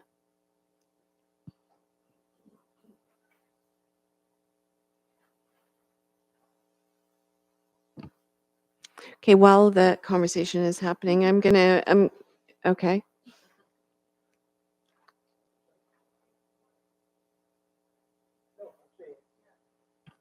Using our equipment here, come down and do the process that you would do with a paper ballot, but just punch it into the computer. Okay, I'm going to move on to Councillor Todd and then to Councillor Adam. Thank you. And my question is for the clerk. So the deputy mayor had suggested in her opening comments that this process is subject to widespread fraud because a roommate could simply grab a card, or a child, like a parent could grab a child's card. In your research, was there any indication that this is actually factual, or is this just more of a concern or a fear? It is a concern and a fear, and it has been shared. And there have been some steps that have been taken, such as two-step authentication, that kind of helps mitigate some of those things. The other thing that the report highlights, there are also some measures that vendors can take to ensure that there is not like very many votes coming from a particular IP address, and there's a series of security measures that these vendors take to address those issues. So on the experience, I mean, and I sit on a provincial group that reviews a lot of these things, and that has not been flagged as a significant concern. Councillor Adam. So thank you. So first off, I have a question for the deputy mayor, and wondering, are you meaning that you think that we should be paper only? That's just the first part. Yes. Okay. Okay. I just wanted to make sure, because even as an alternate method, all those other concerns could happen for anybody if it was an alternate method. So I guess my question is kind of for maybe the director or maybe the clerk, whomever wants to, but correct me if I'm wrong, but it's been like 15 plus years since the municipality of Port Hope has had paper ballots in any way, shape, or form. So we're looking at probably what, 3 or 4 elections, 3 plus the by-election. Is that right? So the last time that paper ballots were used was in 2010, and they have not been used after that.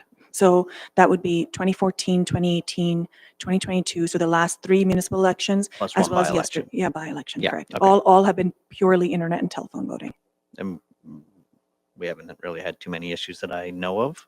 So, okay, thank you. Deputy Mayor. Sorry, just to comment on Les's comment, that's exactly sort of my point, is that someone can come down and have help from somebody. So somebody in their home can also have help from somebody how to use the system.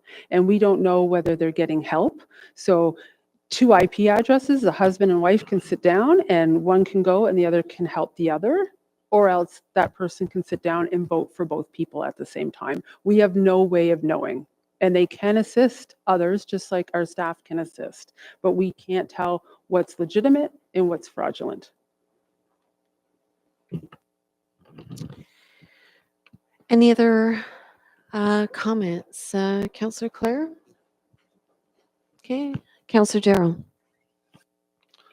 Yeah, I just want to add, I've had similar conversations that Vicky has had with people out in the rural.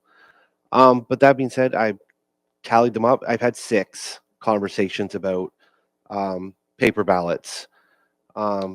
Could some of the stuff that Councillor Mink is saying happen? Possibly. But I have to, from a councillor standpoint, I have to assume that the 6,000-ish people I did not hear from are okay with the system that we have in place and have been using. Although I respect the opinions highly of the people that I have had the conversation with, I have to go with the majority on this one. And thank you, Councillor Darrell. So I think we've had a fulsome conversation around the table. The recommended motion is listed on the agenda. Can I get a mover and seconder? Moved by Councillor Adam, seconded by Councillor Clare. Any further comments? All in favor? Thank you. And that is passed. Moving on to item 13.2, motion from Committee of the Whole meeting of June 3rd, 2025 regarding report PS 0925 regarding parking meter beacon purchase. Any comments before we vote on this matter? Seeing none, the recommended motion is listed on the agenda. Can I get a mover and seconder? Moved by Councillor Less, second by Councillor Clare. All in favor? Thank you. And that is passed. Moving on to item 13.3, motion from Committee of the Whole meeting of June 3rd, 2025 regarding community grants restructuring. Any comments before we vote on this matter? Seeing none. Oh, Councillor Less? Just to comment on the big three, the Float Your Fanny, Capitol Theater, Christmas Parade. Who's going to set up the determination of what our expectation of these people are for them to get a grant? Who's going to do that? Councillor Todd, do you want to speak to that? So the intention is that that would go through staff based on what we come up with in the strategic plan.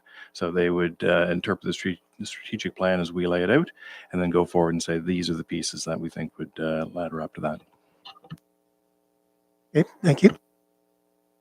Okay, no, Deputy Mayor.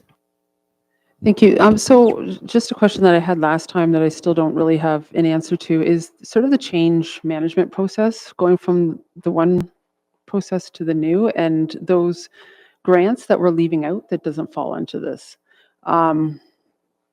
Important grants. Do we have a plan, or as a council, are we just kind of hoping someone will address that?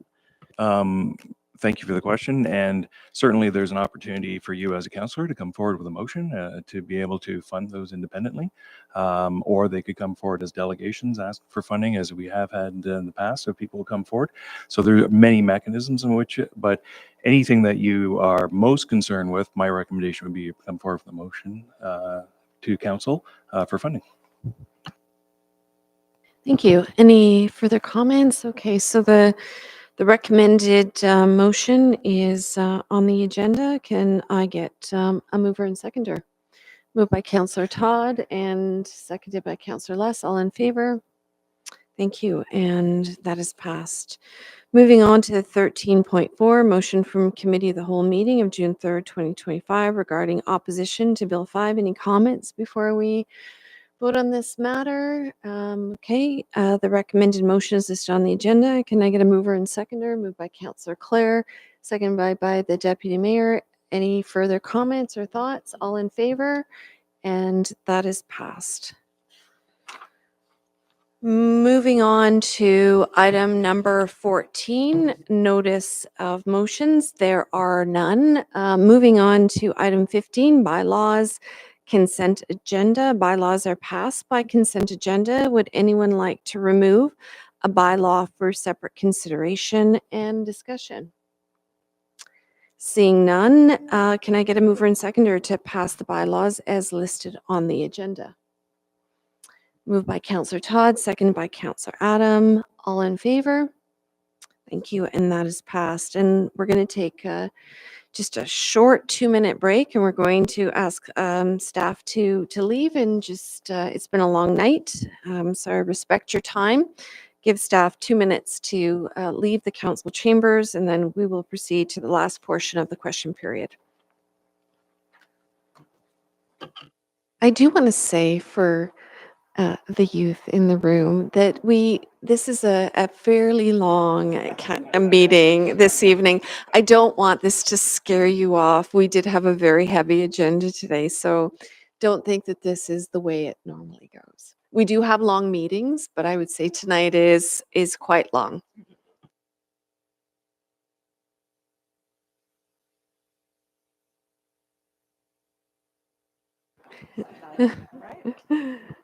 Okay, so we are now on the final stretch with question period of the evening. It is now time for question period, and it's your opportunity to ask brief, direct questions to council members about matters of municipal business. Please remember, it's not a time to ask questions of staff, and most of them are gone anyway, so operational questions, we can direct those to staff after the meeting, and we do have some contact information at the door for staff members. Please keep your questions concise. Long preambles or commentary are not appropriate. Simply state your question clearly and directly. So we'll start with our first member of the public. If you can just identify yourself and press the button, and we will commence. Hello, my name is Joyce, and I'm a unhappy taxpayer from Ward 2. Anyway, I wanted to thank Vicky I want to discuss the voting process. Please, thank you very much, Vicky, for making it realistic, because there are people doing it for other people. What we have to consider now is that there's a whole new future coming up, and that's AI. And we all have digital doubles. And holy smokes, we don't know what's coming next. And so I have a question for Shrishma. Is there a paper trail for all of these people who vote? And just as I mentioned, we can pass that on to Shrishma, that question. We've recorded it. Okay. And I'm going to ask Shrishma to then respond to you in detail directly. Okay. Because we're Afterwards. really working on question period being Sure. questions for council. Okay. Sorry. And operational questions, we are happy to record Okay. and to bring So- forward and make sure you Okay, get based on the fulsome fact that response. you're voting on our choice of voting, I would like to know if you know, anyone on council, if you know how a recount would be done if it was done telephone or computer. That is an operational question, so we will make sure that we get that answer to you from the clerk's office. So you're not able to answer it, but you've made a decision on how we're voting in the future. See, I'm having trouble No, with this. Okay, no, it's a legitimate question, and I see that Councillor Clare's hand has gone up. I do have something to say about this, but I am going to let Councillor Clare weigh in. I do want to distinguish between operational questions and making sure you get the right answer. But I am going to turn it over to Councillor Clare, and then I'll weigh in as well. Yeah, I think I hear your concern that, and your point I think that you're making is that we vote on things that we don't have 100% of the working knowledge about. That is true for almost every decision that a council is going to make, because we are part-time and we cannot possibly have all of the information and expertise across all of the areas of operation. So we do rely on the professional advice of staff. We do our own homework. We ask questions. And when we feel satisfied, we vote according to that. So my answer would be, we would follow the advice of the clerk and the processes that are outlined by the clerk. And that would be the same if it was paper ballots. I understand. But it bothers me that you would vote on an issue that changes my life, in that you don't have all the details before you vote, and it's going to change how we vote in Port Hope. Yeah, I think I just want to weigh in on that and say no. In fact, this is the way we've been voting for the last number of elections. So, in fact, if we were to take that logic to its conclusion, then we would be questioning a number of our previous elections, including our last by-election. Okay. Do you know that recounts are happening with the Liberal election that we just had? Not the Liberal, the federal election. Do you know that? Yes, of course. There are 11 that have done recounts, and they've been seriously compromised.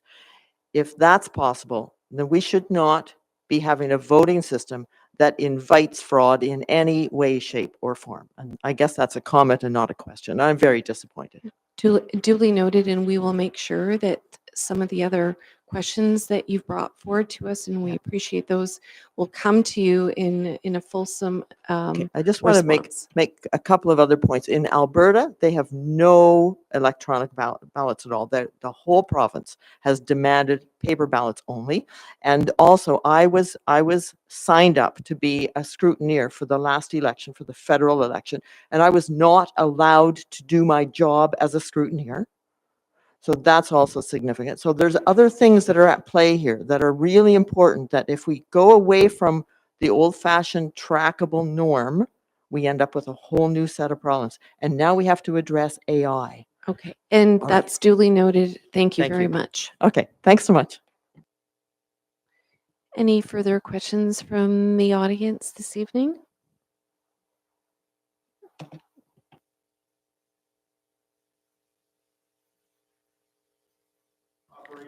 Okay, Ed, we need you to still press the button and still do the whole procedure Ed White, of... Mill Street. I wanted to ask about tourism. Can I ask about tourism? Yes, of course. Okay.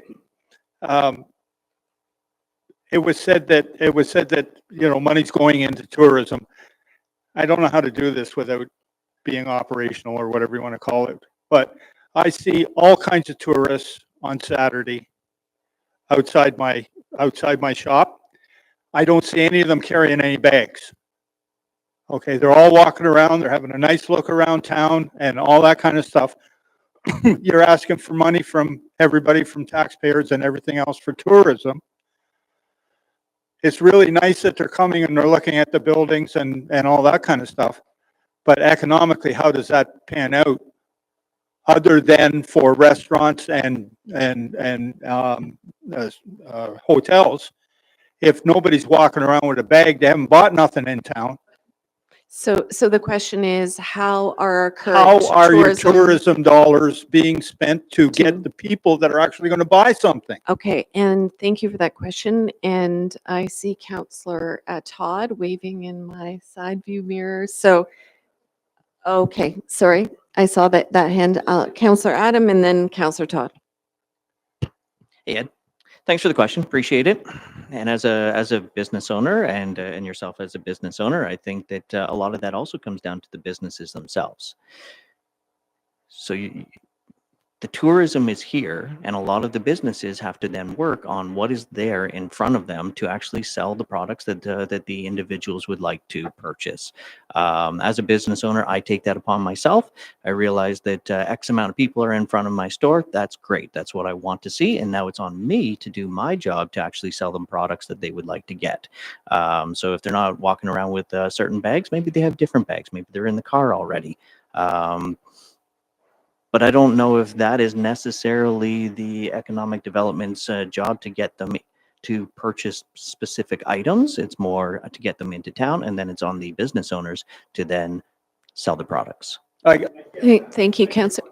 Can I get Councillor Todd to also weigh in before? Oh, okay. Okay, Yep. let Councillor. Perfect. Thank you, Mayor. And Ed, great question, because I think it's one of those questions that a lot of people have on their minds as to how this money flows. And so it is a marketing funnel in the way in which tourism happens. So the dollars that we spend at the municipal level is to attract people into the municipality. Goes for both wards. We want people to come to the municipality of Port Hope.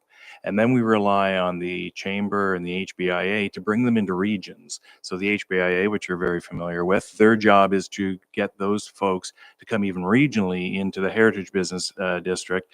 And again, even the HBIA can't guarantee a sale. They're going to get them there. Once they get into the district, then as Councillor Adam pointed out, it's up to the store owner to get them into the door and buy something, whether they do that through sales or incentives or so on. So it is a funnel. And so the tourism dollars that we spend are really at the top end of the funnel. How do we get them into the municipality so that we can get them moving through it? And the idea is that they would be buying some stuff, but we rely on those other levels then to get right down to, I think, what you're talking. Well, I absolutely don't expect them to be taking a washing machine home on the bus. Okay. You know, I Ed, mean, I get that. I get Ed- that. But I don't see any bags. Okay, Ed, I also need to hear from the Deputy Mayor and Les really quickly on this. Thank you. So great question. And I've noticed on social media lately, posts, I believe it's by the HBIA, where for $80, you get a ticket to the Capitol. And I think it's a $20 shopping voucher and a $25 restaurant credit. They're paying that up front. And I think that's fabulous. So whether they buy something or not, they've already paid money towards our HBI stores. Hopefully that'll entice them to come in and use that $20 credit. But I am seeing that things are being done, which is fantastic. But I think it takes time to see those people walking around with bags and to see these things come to. And Councillor Les. Years go by the McDonald's Port Hope. Not everyone came into the store. There's McDonald's haters, and we had a much bigger budget for tourism than anybody in the world. And if we couldn't attract them in there, they didn't want to come for whatever reason. Okay, and it's the same with this. Now Vicky's on to a very good thing. the couponing thing and the package thing. And, so to make that more attractive, I think that's how you bring, actual people into the shop.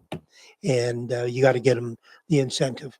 But if there's a group of immigrants in and Adam is not providing that type of food that they're used to, they're not coming. So. Thank you. Ed, do you have another question? Okay, thank you. Thank you. Got a fulsome response there. Thank you for that. And very pertinent given the season that we're in at the moment. Thanks. I'll be short and succinct tonight. Just quickly, though, I want to say first, I want to thank the municipality and council for your role in promoting the recent PHAI town hall, and especially thank Councillor Adam for bringing this up at the February presentation 4 months ago when the town hall didn't seem to be on the horizon. And I know that others on council also advocated that, Claire, last year for the past year. And also Todd asked a question about timing that they addressed, and unfortunately went from 2030 to 2032. I have a question about that as well, but thank you all. For the mayor, on several occasions during the town hall, PHAI referred residents to contact council for assistance with questions or concerns about the project. Your leader saying, tell your council representing this community within the legal agreement with the government of Canada. So my question is, if residents have questions or concerns, who with council or the municipality should they contact?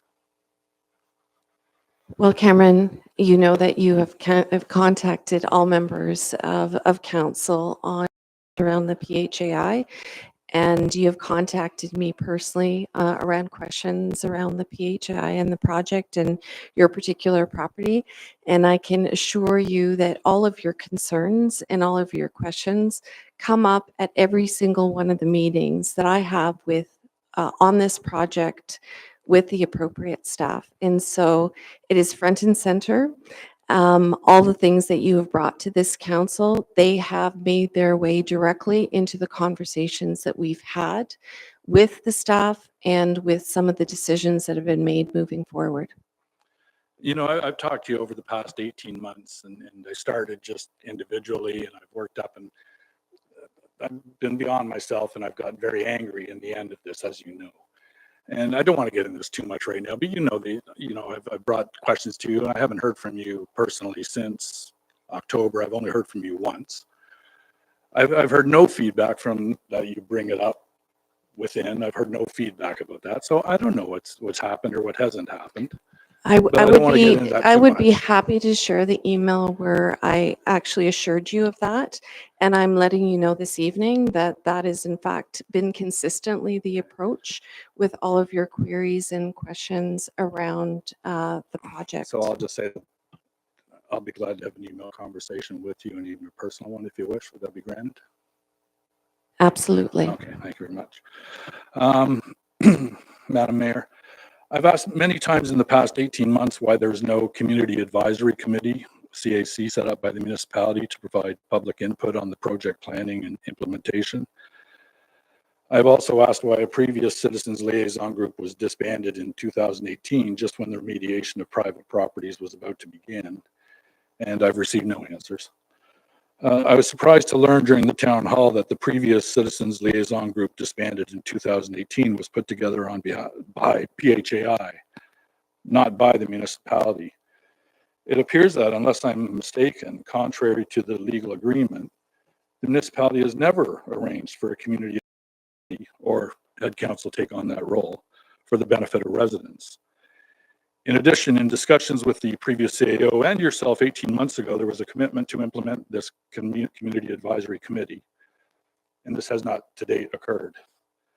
I'm not going to ask why the municipality hasn't set up a community advisory committee in the past, if that's a fact, as that decision was made by this and previous councils. My question is, will you prioritize establishing a community advisory committee or something such as that's as per the legal agreement in the near future without delay, a committee that should have been in place for several years, and a committee that is now sorely needed in light of the fact that the project is transitioning to the remediation of private properties? Thank you for that question. Just a matter of record, when that last conversation had happened with our previous CAO, Candace White, it was explicitly stated that outside of this council, that no such advisory committee was being contemplated at the time. But I'm going to turn it over to Councillor Clare. Sorry, Mayor, I'll share an email when we have our email exchange where she did say you were not aware of it. I think I educated you on that she was going to hire a person. And the previous director of environmental services, who has now left, had informed me that he'd be hiring that person by January. And I'll share those emails with you as well. So I'll I'll tackle this one, Cameron, because as you know, I used to be you standing there asking that very question. There is a clause in the contract that says that there should be a community advisory committee.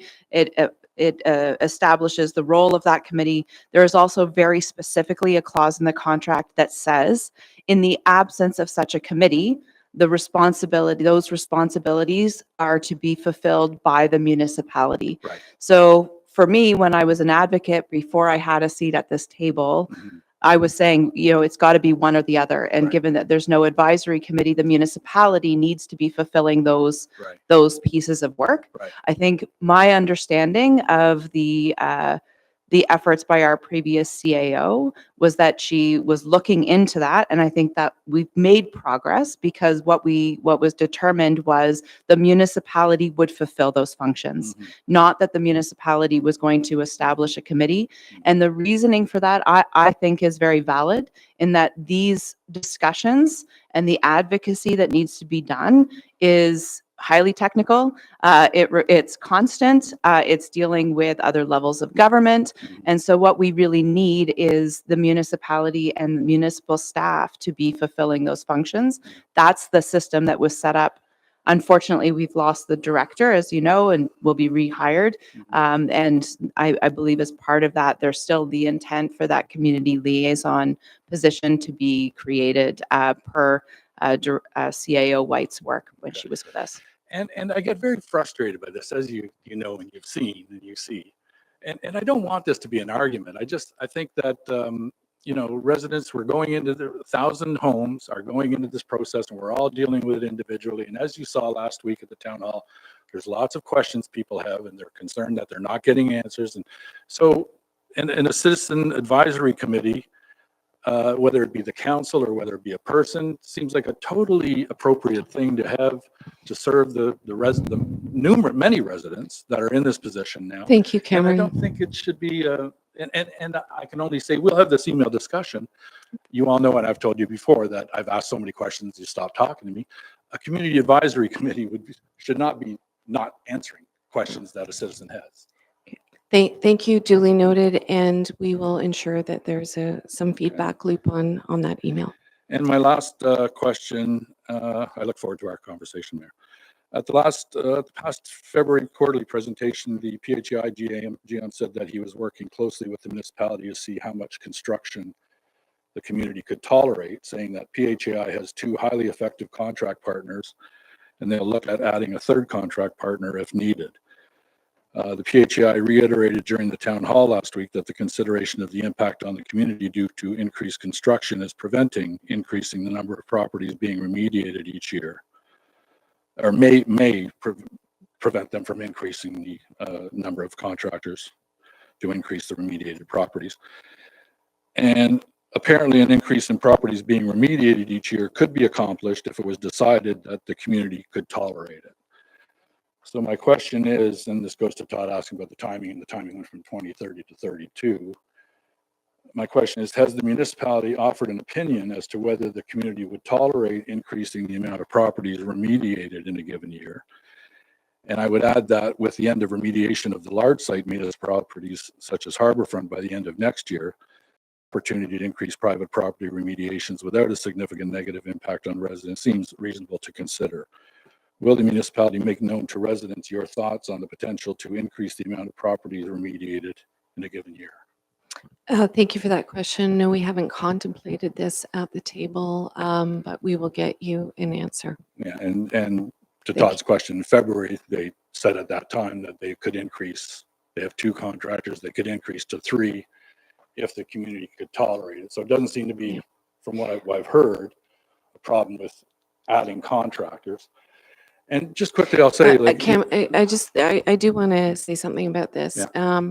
There's many other things that are in play right now other than adding a contractor to shorten timelines or to right size the project. And so there are a lot of different pieces at play right now. That is one consideration, but we'll make sure that we get you some answers to I that. appreciate it. And that's why I'm hopeful that the dialogue that's happened recently, and I've got to commend PHI for holding the town hall as well as the gesture of transparency to put it online for those of us who didn't attend. I commend them for that. And I'm hopeful that we're on a better path forward. Thank you. Thank you. Is that all for your questions? So far as you said, there's other things going on to reduce the timeline. But what I heard at the town hall was it increased from 2030 in February to 2032 now. So whatever is occurring doesn't seem to be working. So it looks to me like there's three options. Do you have a question? Yeah, I have to hold you last to. question. I Okay. appreciate how long this has been. To offer an opinion to. We haven't yet, and we will get back to you on moving forward on that consideration. Okay, thanks very much. Thank you.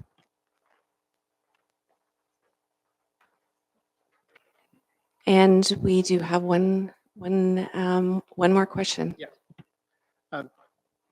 Thank you. Larry DeFosse, Hope Township. Totally forgot my question. The clerk made it seem very rosy about this voting and that there's no issues and so on and so forth. How do you know? Vicky was very articulate about how these fraudulent votes could be taking place, and there are people out there that are saying that they're doing it. Yet you're painting a picture that this is all okay. You have no idea. Is the question, how do you know? How do you know? I think I will revert back to Councillor Clare's earlier answer to that question, is that we take very seriously our from our highly qualified staff, other clerks around the province, the information from those conversations, but also is respected and provides training to other clerks around the province. So we respect those staff reports that come forward, and we make our decisions based on those staff recommendations. Yes, I understand that. But that doesn't answer the question. How does she know? How do they know? Because we have highly qualified staff that do their due diligence and do their research and inform this council based on the best evidence and the practices that we've had in our municipality previously during elections, and what other municipalities as well have been doing. I mean, that's my answer. Okay.